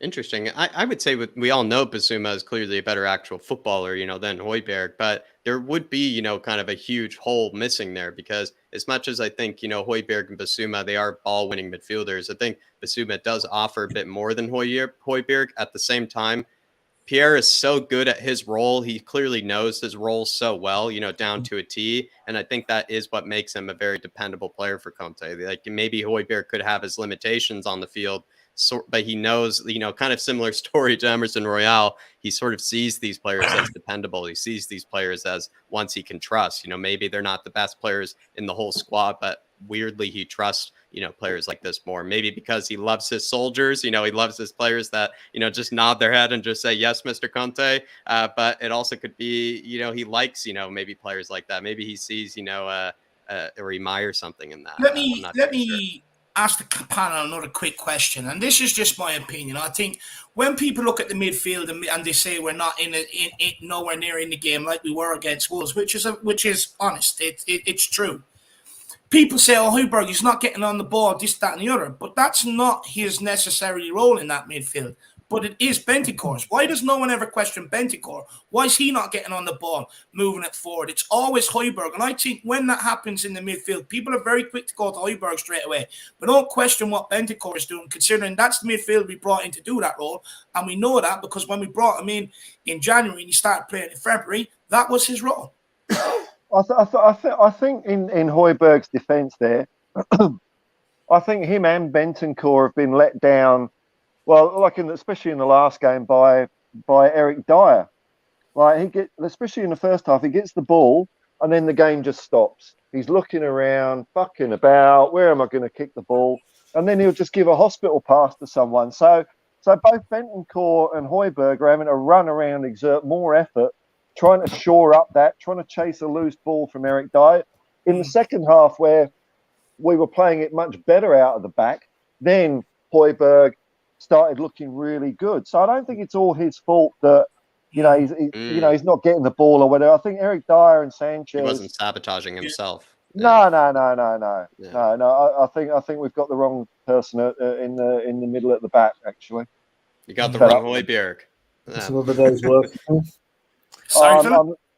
I said that's another day's work. Going back to talk about Eric Dyer. We'll be here till 5 a.m. doing that. We'll just leave it there. Don't put Eric Dyer down. You'll annoy Moondog.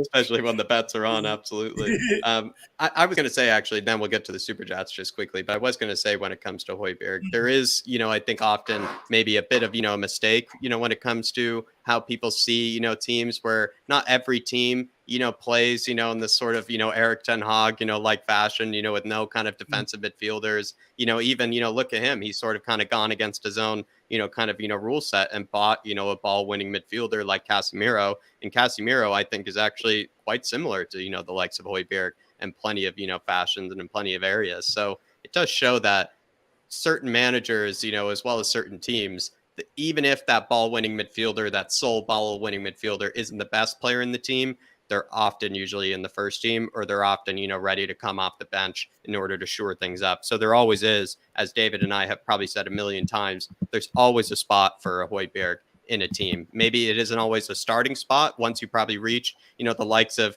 I don't know, Real Madrid, Bayern Munich sort of levels. Maybe, Højbjerg does maybe miss out. But at the time being, there is a spot, for these ball winning midfielders, these guys that do the graft, do the dirty work, like Kuva said. And I did even send a tweet out, this week as well, where it does seem like people criticize Højbjerg for not being like Glenn Hoddle, when at the end of the day, he is more like a Graham Roberts for us, or more like a Steve Perryman, for us in this kind of team. And I think people have to maybe criticize Højbjerg in terms of his Graham Roberts abilities instead of criticizing him for his Glenn Hoddle abilities. Hang on a minute. Højbjerg is no patch on Graham Roberts or Steve Perryman. The gray-haired gang is after. I've overstepped. Yeah, you really have to. I've overstepped, lads. I've overstepped. Well, there we go. There's my Højbjerg defense. Clearly just broken down. I've cracked. I love the passion. I love the passion. Amir it's like saying comparing Pikachu to the Grim Reaper. Both sound like good Pokemons, I must say. Doesn't matter, does it? Israel Uncovered. Check out Amir Sardar's channel, his tourism channel, saying fantastic draw, lads. We should qualify comfortably and be able to rest key players towards the end of the group stage. Come on, you Spurs, big up, lads. A great panel. It's very important, actually, probably to get off, the right track. If we actually win those first 4, kind of games, even 3 games, if we just win the opening 3 games, we find ourselves in a very good spot where we can start resting players, and we can, kind of consider, playing, the likes of Doherty, Spence, and, maybe Basuma, Skip, and just rotate a bit more free, kind of there be, plenty more rotation. I know Conte likes playing the same 11 often, but he's going to have to figure out some sort of system of rotation for sure.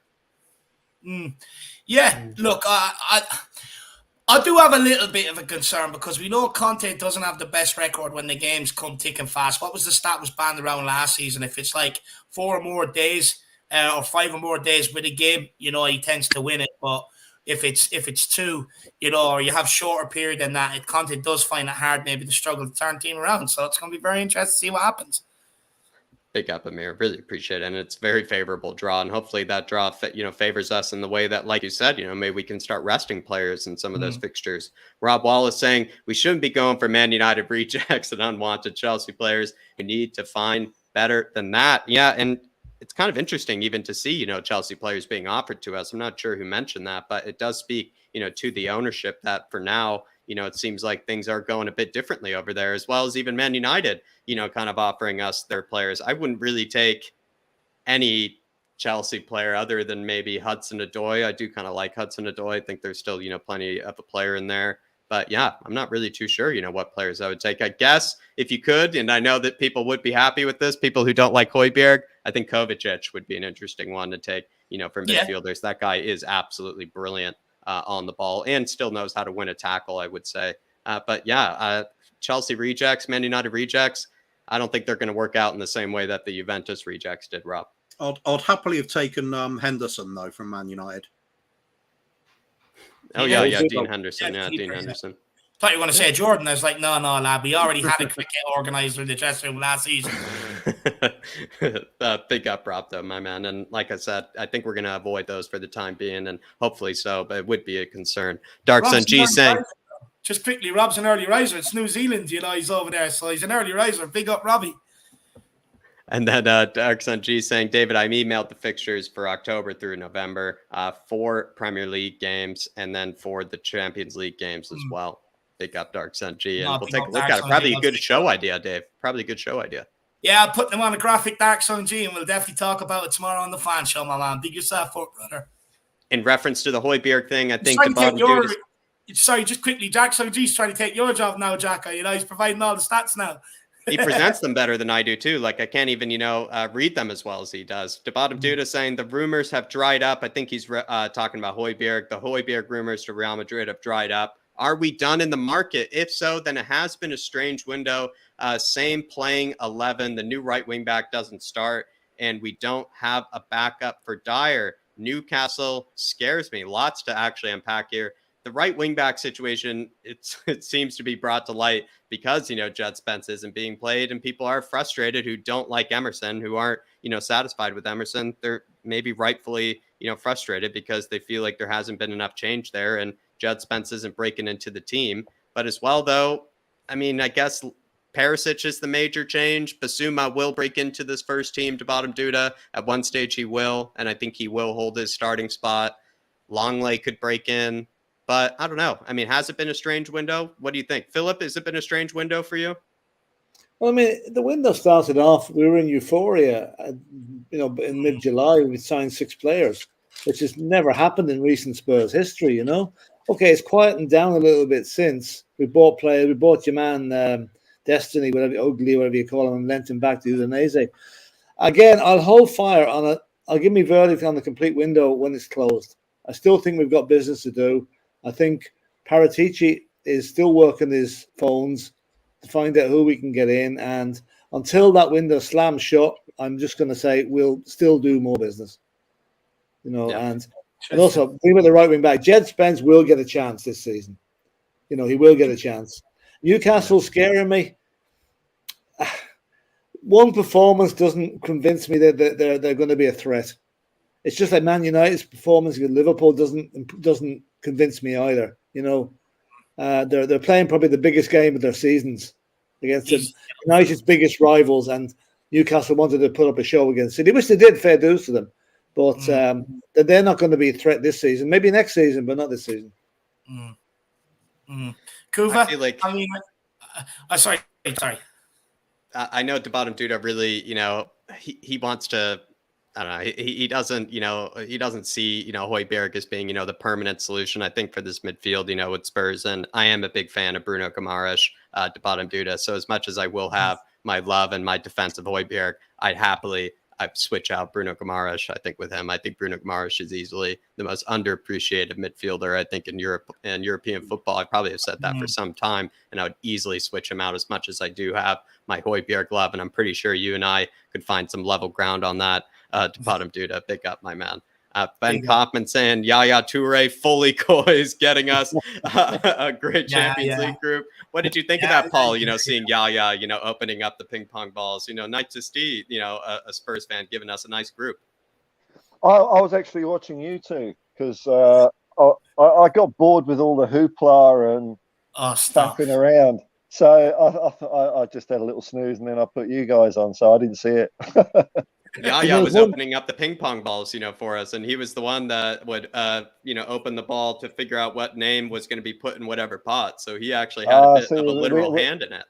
We had a man in the inside, bit of palming the old balls there, was it? Nice one. I'll tell you one thing too, and if Arsenal fans are hearing this, they'll be absolutely disgusted. The girl that was cold comparing it, the girl in the red dress. Yeah. Her name is Chowdhury something or other. She lives in London and is a Tottenham fan. red There's 2 insiders on the stage. She's actually a Tottenham fan. Yeah, that's correct. Yeah. Interesting. Yeah, so There you are. Big up, She's Ben. several languages. That's where she gets that sort of a gig, you know. Ben, though, I would say it was nice to see Yaya, opening up, the ping pong ball. Certain ones, he was taking his time. Other ones, he wasn't, really going as quickly. It was kind of interesting. Felt like, he did have, a literal hand in it. It was nice to see him, give us the good group. Debata Duda saying, question for the panel, which midfielder is getting us 6 to 7 goals this season, along with 10 assists? I would say Kulusevski sort of is that midfielder because he is that third attacker for us. And with being a 5 in the back, you do lose a player. But quickly, I think we need, that's just my thoughts, but I think we need a midfielder who can score goals. Conte said so himself. I think we will get another midfielder. Thoughts? I'll be honest, lads, I don't see Højbjerg, Basuma, Bentancur, or Skip getting 6 to 7 goals or 10 assists. I feel like that's probably going to be coming from Kulusevski, and that's going to be coming from the likes of Perisic as well. Emerson technically already has 2 assists, or at least 1 assist. I don't know. Where do we think this is going to be coming from, or do we have to go to the transfer market? It's a question for the panel, so I shouldn't be answering it. Let Kuhl go first, and then we'll work our way backwards. Transfer market. Yeah. Milinkovic-Savic, the name keeps coming up. If it's going to be that expensive, you just pay that amount. That's what a big club does. Is he basically the best number 10 in the market, would you say? I think he is. He's up there. He's certainly in the conversation for best anyway. I think if they're asking, if it's a serious amount of money being asked, let's draw that other 50 million out that we haven't. Go and get him. This is the kind of player that does take us to another level. At the moment, all we've done is strengthen. We're trying to strengthen our grip on 4th place. Doesn't look like we're trying to push much further than that. Milinkovic-Savic, it's making a statement. He is get those goals in. Yeah, 10, 7 or 8, possibly more goals. He could be 15 goals, 15 assists. He's that kind of player. I think he would answer that question alone. Milinkovic-Savic, he would answer that alone. Where do you guys see, these goals coming from? Philip, do you have, maybe a concern, with how little, our midfielders score? I mean, that's what the talk about the likes of Ziyech and Dan James is coming in because, I mean, they can chip in with a few goals. Milinkovic-Savic one, I don't think that's paper talk. I don't think we've ever been seriously linked with him. It'd be nice if we were. And so I think it's pie in the sky talking about him. Because but who's to know who we have been linked with? Because let's face it, a lot of these in the nose really don't know nothing or do know nothing. If we don't get somebody in, Philip, where are these goals going to come from, would you say? Could they come from a Perisic? Could they come from somewhere else? No, they're not. Well, Perisic would probably maybe score 4 or 5 goals. If they put him on free kick duty, he'd probably get a few. But no, I do think we need to bring somebody else in. Like we need a creative midfielder, an attacking midfielder. We haven't had one since Eriksen left. So I think we do need one. But whether we're running short of time now. We have a week left to get him in. But again, it's got to take second priority to the centre back situation. Yeah, like I know most of us would be pretty pissed off now if we brought in an attacking midfielder of doubtful quality, say, and then we didn't get a centre back. That would not leave us in a position of strength going forward. Yeah. The big flashing lights of Milinkovic-Savic though would probably blind me. Like this, if you got Milinkovic-Savic, it'd be the equivalent of signing back in the day we got Klinsmann. It would be huge. Good way to put it. It would be huge. And I'm confused, King Huddle, why nobody has bought Milinkovic-Savic. Dave. I just wonder, are we going to make one massive signing before the window? Is it a possibility? Could it happen? Look, we'll wait and see. We've 7 days to find out. But look, when I look at Højbjerg, I think you'd probably average 3-4 goals a season, maybe a couple of assists, probably half the numbers here. What the Bolton do is I could say Højbjerg do 3 and 2. I could say 3 and 2. I mean, that's what he sort of averages anyway, if I'm not mistaken. Yeah. Look, across all competitions, I think you'll probably get half of the numbers the Bolton do is talk. And when it comes to Skip, I don't think you'll get anywhere near it. Bentancur, I believe. Correct me if I'm wrong. I think that guy hasn't scored in like 3 years. Maybe I think he doesn't score. He doesn't score. He could get an assist, but he doesn't score. Yeah, he doesn't score goals. And Basuma, I mean, again, he's probably get you similar to Højbjerg. So I think the Bolton Duda shares a very good point here. I think he does. But does Conte rely on his midfielders? Look, it would be nice to add more goals and assists from that midfield. But I think Conte wants more from the wing-back areas and the forward players. Yeah, that's where I see it, happening. And also with the, the five in the back, you are sort of relying on, I think, the goals to be kind of shared around, I think, a bit more. It's not exactly, a conventional number 10 that you just think of that's just getting, 10 goals and 9 assists. It's not really how I see this 3-4-3 working out. This 3-4-3, if anything, I think it's Kulusevski is going to be getting the big numbers. I could see Kulusevski have a worldie of a season with numbers. And then I could see Perisic chipping in, like you said. And then sort of, who knows, it could be shared, amongst the likes of Basuma, and Højbjerg, and then Emerson, and whatnot. So it's going to be probably shared around a bit more than I think people realize. Sorry. Cooper's laughing at you when you said Emerson, Jacko. Yeah, again, probably with the Graham Roberts inclusion today, I'm maybe not on my best form here, Kuva, not on my best form. I do apologize, but we're going to go on to the last question of the evening. Really appreciate the support. Just quickly, let Paul have you say. Sorry, Paul. Yeah, Paul. Yeah, I don't think midfield is where this stuff comes from either. Not in this system, I think the guy that can do the 6 or 7 goals and that number of assists. I hate that phrase, but okay. I'll go with it. Is Perisic? I mean, he's got 2 already. He's created 2 goals already. He looked feisty. I don't think that's going to come from up the centre of the park. I think Perisic would be the guy. He scored in a World Cup final, for God's sake, True. Well, the Bolton Doughter, big yourself up, brother. Really appreciate the support, and we are on to the last question of the evening, Jacko. Let's take it away, my man. Good one, I think, to end on here. Is Conte developing a soft spot for Spurs is basically what the question is here, because I did ask, this, in the past, but when I, did ask it, I didn't have as good of evidence as maybe I do have now. Ali Gold is saying that he does expect Antonio Conte to sign a new contract extension with Tottenham Hotspur, according to journalist Ali Gold. As things currently stand, Conte's current contract will expire in June 2023. However, in what likely will come in as a welcoming news to many fans, Gold has stated that he would be surprised if Conte fails to reach an agreement on a contract extension with the club in the near future. It is believed that Spurs are not done there. Conte is keen to bolster his options in the closing stages of the window, but must generate funds in order to do so. He was also even seen, everybody actually at an under-8s, sort of match, or like an under-8 sort of game, chatting with coaches, talking to kids and families as well. Do you feel like Conte is developing a soft spot for Spurs, Paul? Do you see him maybe, perhaps, loving Spurs maybe a bit more than he previously thought?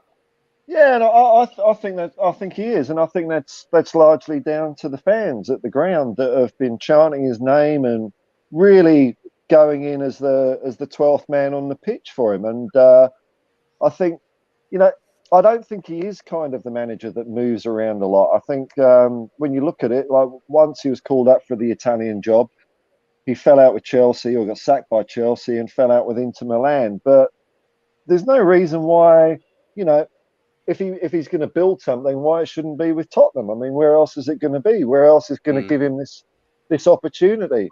I think even when we were going shit last year and he was saying, he's speaking his mind to the press, I still think he was doing it from the place of he wanted it to go better at Tottenham. He wasn't just going, this lot are useless, I'm done with it, I'm going to go to Bayern Munich or Man City or whoever. I think the fans have shown him a lot of warmth. We've recognised that he's the man for the job, and I think I hope he feels at home. I hope he feels at home and feels wanted, because I think he's fantastic. But the fans have done it, man. How does it make you feel hearing, he before the Wolves match, I think it was the day before, on a Friday night, he decided to hang out, with some coaches and families of the under-8s. Yeah, fantastic. That's it. It's a fine line. Sometimes a manager goes full into the community. Sometimes they can do too much, I think, like Klopp has, whereas others can be, still a little bit detached but show support. And I think, Conte has done it. He's an emotional, warm human being. He seems to be just a great guy. And if he's showing an interest in the kids, I mean, why would you do that if you didn't want to sort of stick around? If you didn't just love football, Yeah. He's a football guy. Yeah, he is through and through. Maybe becoming a Spurs fan through and through. If I ever want to praise, I'll be getting Hotspur to write me a dialogue about myself. Warm-hearted person. I love it. I love it. Philip, Conte's seen with the under-8s, seen, with the coaches and the families. How does that make you feel? Is he developing a soft spot for Spurs? It gives me a very warm feeling that he is getting involved at the lower reaches of the empire, if you like. He doesn't have to do that. He could stick to his own coaches and his own players and not even know that the underage teams exist. But I think the only reason Conte will not extend his contract at Tottenham is Daniel Levy. If Daniel Levy continues to do what Conte wants, happy days. But the minute Levy fucks up, God pardon my Greek, and Conte walks, it's going to give the anti-Levy brigade a really, really big boost. So he'll stay. The crowd love him. The players love him. It's up to Daniel Levy to love him enough not to have him unsettled and want to go because whatever he was promised was not lived up to. So I think it's down to the chairman to keep him there. Other than that, yeah, he has to be pleased. He has to be, absolutely, Philip. What do you think, Kuva? Is he developing a soft spot for Spurs here? Or are we getting ahead of ourselves as we usually do? First of all, got to reply to Philip saying about the anti-Levy brigade getting a boost from Conte leaving. Of course we wouldn't. We'd be absolutely distraught, we'd be horrified. The thing is, we want him to succeed. This is the thing in general with the club. We want it to grow further. We want them to be getting these big players in and winning trophies and challenging every year. Whether it's Levy does it himself or whether he moves aside, either way, it's the same deal at the end of the day. We want the club to do more than it currently is. Now, yeah, but do you not think, Kuba, that if Daniel Levy was the reason for Conte leaving the club, it weakens Levy's position considerably? Yeah, of course it does. Yeah, but then surely that is for the people that want Levy to go, and there's a lot of them. Surely that they would be, while distraught at Conte going, they'd see it as an opportunity to get rid of Levy as well. Well, it's like saying you want your house to burn down to say it justifies having home insurance. Yeah, I know. But I'm only saying, let's face it, the anti-Levy scenario has diluted itself a good bit recently, in my opinion. There has been not so much of it because we've been relatively successful in getting into the Champions League and stuff like that. Maybe it's going on in the background, but it's not getting the same publicity that was maybe in the early days of last season when we had Nuno in charge. I think it was the change in transfer policy at the start of this summer more than anything else. Getting players in early, but hopefully it's all changing, mate. We don't even have to have these sort of conversations anymore. Then, if things are changing for the better, everybody will be happy then. Hope so. Yeah. I hope so too, mate. As for Conte, I think my gut feeling is he likes the idea of this huge overhaul of a club. I don't think he's ever had to experience one of this size before because we've been so far below where the level we should be at. He's taken it as a challenge. It's multifaceted points here. One, he can stick it in Chelsea's face because he's still going to be bitter about that. He loved that, getting that last minute equaliser. No doubt about it. Second point of Conte is he's bonded with the fans. We absolutely bloody love him. And his celebrations when the goals go in, it's just unreal. It's ecstatic. It's like he's one of the fans. I think there is a very strong bond there. I certainly feel that way anyway. I'm sure other people do. You can see it at the ground anyway when it's all going well. The place is rocking. Conte's is almost the focal point at times. It's mad. The team scores the goal and yet the camera's on Conte. Says it all sometimes. He is the one to lead us out of the darkness. Yeah, it does sort of make sense then. With that in mind, he is just enjoying himself. It's as they say, a pig in shit. It's loads of work to do. He wants to roll his sleeves up, get on with it. Perhaps that's why he's okay with the sort of the likes of Emerson and stuff, because he is looking at that longer term picture and saying, well, if we get these in this window, next window we will deal with this lot that needs addressing. Or perhaps he's looking to fix what's broken about some of the players. He's done that before, certainly. I think he loves this whole idea. I think he's found a little home. Rather than being the sort of mercenary manager, perhaps he's just realised this is the place where he's going to get the amount of love and passion he pours into the club will get reciprocated back at him. That's my gut feeling, but time will tell. We have been in a situation similar with Pochettino, haven't we? Where everything's going well, felt like a family atmosphere, and then it suddenly all goes pear-shaped. So, and Harry Redknapp and Martin Yole. Yeah. I just hope he backs Conte with better than what he backed Pochettino with, because Conte is the demands more. What I will say is, I do think when Conte first came here, I think maybe he was looking at coming in, doing the job, showing how good of a manager he is up against Klopp and Guardiola, and maybe potentially leaving again. But somewhere along the line, I think he's fallen in love with Tottenham. I think he's fallen in love with the players like Kane, Son, people like that that's been around quite a while that every manager seems to love.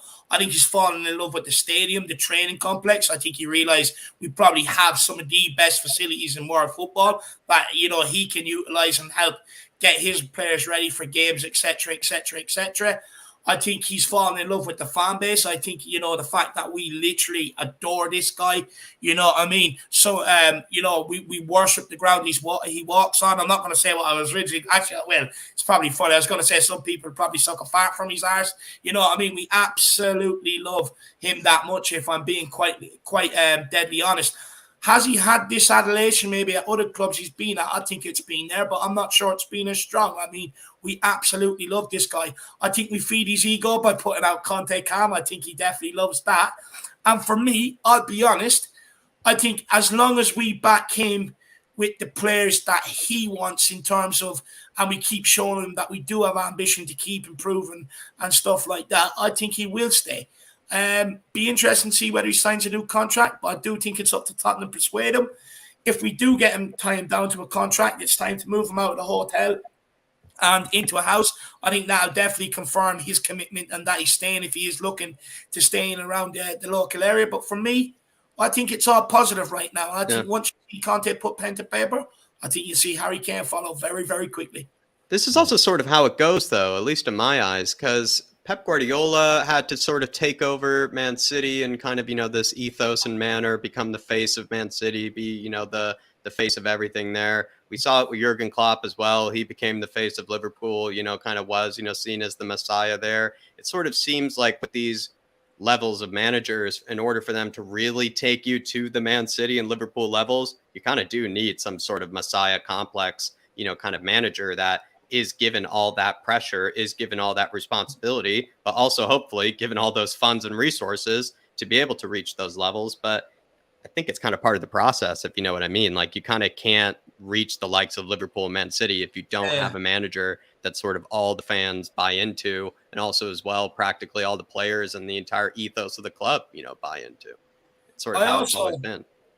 I also think he's relishing the challenge up against Klopp and Guardiola. I think if he wants to settle the debate that he's a better manager, I think he's got to stay in the Premier League and prove that. He's got to break their grip on English football, because they dominate the cups as well. So I think he fancies that challenge. I think he knows it's the biggest, the best, and the most richest league in the world. And I think he'd be stupid to leave. And I think, he backs himself, up against these guys. And I think he also loves an underdog. So I think he will sign. Hopefully, supposedly he has been looking at houses, and then as well, seeing him, with the under 8s, whatnot, puts a warm feeling in our hearts, like Philip said, and it could be, the signs, that he's here to stay. Hollywood Hotspur saying it might have been a different window if Conte committed earlier. We would have had a better lot of ballers interested in our club. Interesting point. I said this, in the podcast, I think, to Dave, that if we had bought, or if we had brought in, Antonio Conte the summer that we brought in Nuno, I feel like this summer would be the summer that people would be expecting the Bastoni signings, the Barella-like signings, because he's able to beef up the squad and sort of kind of get the foundations there originally, get the necessary transfers in done, and then he can sort of then focus on probably finding the world-class sort of, areas that he can upgrade and find, the big name midfielders. And also sort of, I guess that's how the window has gone, that it's just not, we've been unlucky, with the big name players. It seems like not a lot of them have really been leaving, this summer, and they're all sort of expected to be leaving, next, summer, at least with the ones that we're interested in, at least the big name players that we're interested in seem to all be going elsewhere, or at least, or not elsewhere, seem to be staying for the time period. So we probably would be in a better spot had we maybe hired Antonio Conte, obviously, in that Nuno season. But I'm not sure. Would we? What do you feel like, Philip? Would we be signing, Milinkovic-Savic if it was, the second summer with Antonio Conte? Yeah, I don't know. I think Milinkovic-Savic would be a fantastic signing.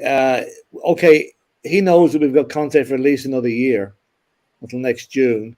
I don't think whether he signed a new contract this summer or whatever would have any difference to a lot of the players. A lot of the players will want to come and work for Conte regardless. So I really don't think so. It would be a great statement of intent if he would say, I want to extend my contract now. But I've got a feeling he's going to wait until much later in the season till he sees how things are going. Yeah. And, then possibly use the, if we're not doing as well as we should be in January, using the contract situation to chisel a few more bob out of Levy or get something else that he wants in before committing himself to the club. He won't do it too early. Yeah. A lot of people are saying in the chat, and big up Brains McLeod, good to see you. This SMS Sergey is sort of that, winning the league signing. It just sort of feels like Antonio Conte first season, first summer, maybe the SMSs, just aren't leaving, and that's sort of a tough situation to be in, because I think we do need a Sergey-like midfielder, but they're not really leaving, this summer. And it's the same thing with Bastoni. It was the same thing with Gvardiol. We sort of have gotten unlucky. I'd probably entertain the argument that maybe we didn't push hard enough. Didn't seem like any other club, push hard enough either, to go for them, because we weren't the only ones going for these players. So it is maybe a bit unlucky that these guys haven't, really been going this summer. I suppose in some ways as well, the financial aspect of it could be in the English Premier League. We've got that massive bulk of money coming from TV revenues. We dwarf everybody else's league in terms of that sort of that money incoming.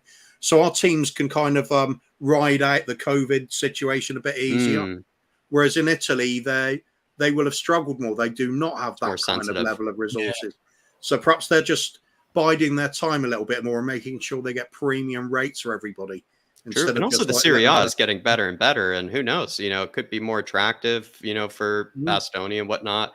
I think you're onto something there, Kuba. I think you're onto something, and they won't sell. They're not going to, sell for 5 million, 10 million less than what they're asking for. They're going to make sure they get the best deal possible. Sort of feels like no club has offered Lazio or Inter Milan or RB Leipzig, the best deal possible, that they feel like it's okay. No one's pushed hard enough. It sort of feels like from the Premier League, even Spurs haven't pushed hard enough. Could be. A lot of them are going to want a big chunk of money up front, aren't they? And that's not what we like to do lately. We like to do the spread out payments over many years. That could have a factor as well. We don't know really. What I will say as well, just quickly on that super chat there. And he also says, or those are big names not coming because they worry that Conte might not be here. If he signed an extension, they might be more comfortable committing to us. I don't see that playing a factor, if I'm being honest. I think you offer the money, you offer them the wages, I think they come, especially nowadays in the day and age we're in. Plus, even if you play for Conte for a year and say Conte goes, then if you've done a good job for him, then he's going to, maybe look at you wherever he ends up, whatever club Conte ends up. Daniel Levy ain't selling. Daniel Levy ain't selling. I think players love to work under great coaches, even if it's a short amount of time. It makes them better players. So I don't think that him not signing yet. I don't think there's any rush. I think we're all fine. We're not insecure at Tottenham. We're confident. Plus, of course, what's a managerial contract worth now anyway? I know, it's bollocks, eh? It doesn't mean a thing. No, it doesn't, does it? True. Except a big payoff when you get sacked.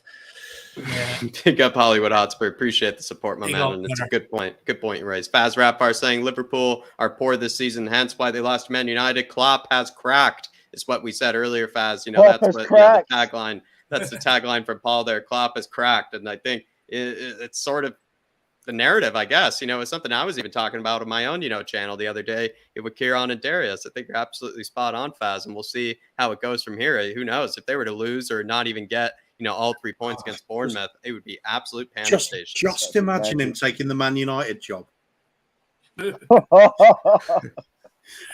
Funny. What do you reckon of? Sorry, can I ask? I'm just wondering what guys are thinking of Ten Hag, because I've watched him a little bit, and I'm not sold on the guy. I'm not just saying that because it's Man United or whatever, but there's something that doesn't. Is that just me, or other people think he's got some good stuff in him? I don't think he fits his suit. I don't think he fits his suit like Simon Jordan says. I think in order to be a world-class manager, he's going to need to find a suit that fits. So that's my opinion. But look, about Man United. Yeah. I do think with the signing of Casemiro, I do think it will actually improve United. Is that he is that good? He is absolutely quality. Look, Ten Hag, I'm not sure. I think, look, United, they were always going to be up for against Liverpool. There would have been absolute riots if they showed up the way they did against Brighton and Brentford. So, look, we'll wait a few weeks and we'll see. We will see. But look, this is how bad it is at United now. That I was thinking, I better go and look up who is playing in their team now. Who is their midfield at the moment? It's that bad. You can't even pick it out. It's like, can we plug a channel for you? Three Spurs boys. What should we be plugging? No, let's give Ben's coffee shop a little plug. Okay. For tomorrow. I'll throw in the Three Spurs boys since I had it ready anyways. Everybody check it out. Great channel. I know Kuva's going to be there probably at some stage, but looking at Ben's, just give me a moment. Stall for me, Kuva. Tell me about coffee shop. Ben's coffee shop. Daytimes, nice little break from the usual Spurs stuff. Sometimes not even Spurs related at all. It's just a lot of our friends that pop over, and we've got a nice little community going for a chilled out, nice casual talk. Relax. That's the vibe of the day at Ben's coffee shop. Nice. Love it. Ben's a very good guy as well. Ben is a very good guy. I like him. Good energy. Yeah. I think also, I believe, Fridays as well, or, you'll likely see Ben, going live too. And likely with the weekend, also one of the best dressed Spurs fans too. But I think that'll do for tonight, Dave. I think we've had a good time. Paul and Philip, thank you so much for coming on, lads. I've enjoyed this. Thank you for giving your honest opinions. I think we got out there all in one piece, from Emerson to Højbjerg, to the Champions League draw. We got through everything. Just quickly, THFC till I die for Philip. Philip, tell him what's coming up, my man. Oh, yes, sorry. Yeah, there's quite a bit coming up on there with preview of the Forest game, I think, on Saturday night, and watch-alongs. Various things. We're still formulating the program for next week, but you see me on there and see me on here as well. So sick looking at me, I'd say, at this stage. But anyway, no, never. The link for the coffee company is in there, guys, and the link for THFC Till I Die is there. And no one ever gets sick of it listening to you, Philip. They love you. That's why you got the nickname, the Godfather, my man. Paul, anything you want to say to Spurs fans before we end off? Yeah, the dream is alive. So I've been doing the odd video for Spurs Debate TV, and I've got my dreamometer here, which is my prediction of where we're going to go this season. And already we're up to 78 points. This is science. This is absolute fact. It's the Spurs dreamometer because I couldn't spell Tottenham. Never doubt a wheel. And if we beat Forest, it's going to go up to 80 points. So you know what? It's better to me. It's better to dream and be delusional, and then maybe fall short than never fucking dreaming at all. Let's keep it going. Come on, you Spurs! Come on, Paul. Love that. I definitely agree with that. And last but not least, Jacko, flat cap your talk, brother. It seemed like we were enjoying, making fun of our rivals, and talking about how much they were struggling. So I would just say check out Flat Cap, because I did have a good stream, just talking about all of the rivals, from the bubble blowers to Liverpool, to Chelsea and whatnot, that, as well as Aston Villa, that are all struggling at the moment. And if you kind of, want to take a break from Spurs, chat about, all the rivals struggling, definitely will enjoy that stream. So guys, get over and check out the Flat Cap Your Talk as well. What's coming up tomorrow? We will be doing the Tottenham News Bulletin at 3 p.m. and bringing on fans after. So make sure you get on and have your say. And so that's what you have, guys, coming tomorrow. So make sure you stay tuned. I want to say, if you want to see this panel rolled out again, which I think it's been a fantastic panel, by the way, I've really enjoyed this. Make sure you get in the comments and let us know. A massive thank you to Kuva, Paul Hotspur, Philip Brady, the whole grey-haired gang. I've had a tremendous time this evening. So thank you, guys. A massive thank you to Jack for hosting. Not an easy one when the panel is so big. He's done a tremendous job. Big him up. And guys, as bloody always, see you tomorrow. Come on, you Spurs. Come on, you Spurs. Come on. Come on, you Spurs.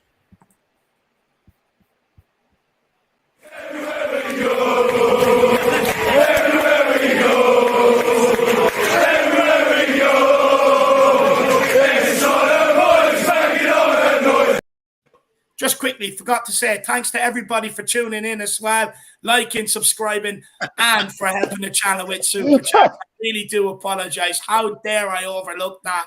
You know, everyone, you need to punish me for that. I do apologize. But again, as always, come on, you Spurs. In Conte we trust. And we'll go.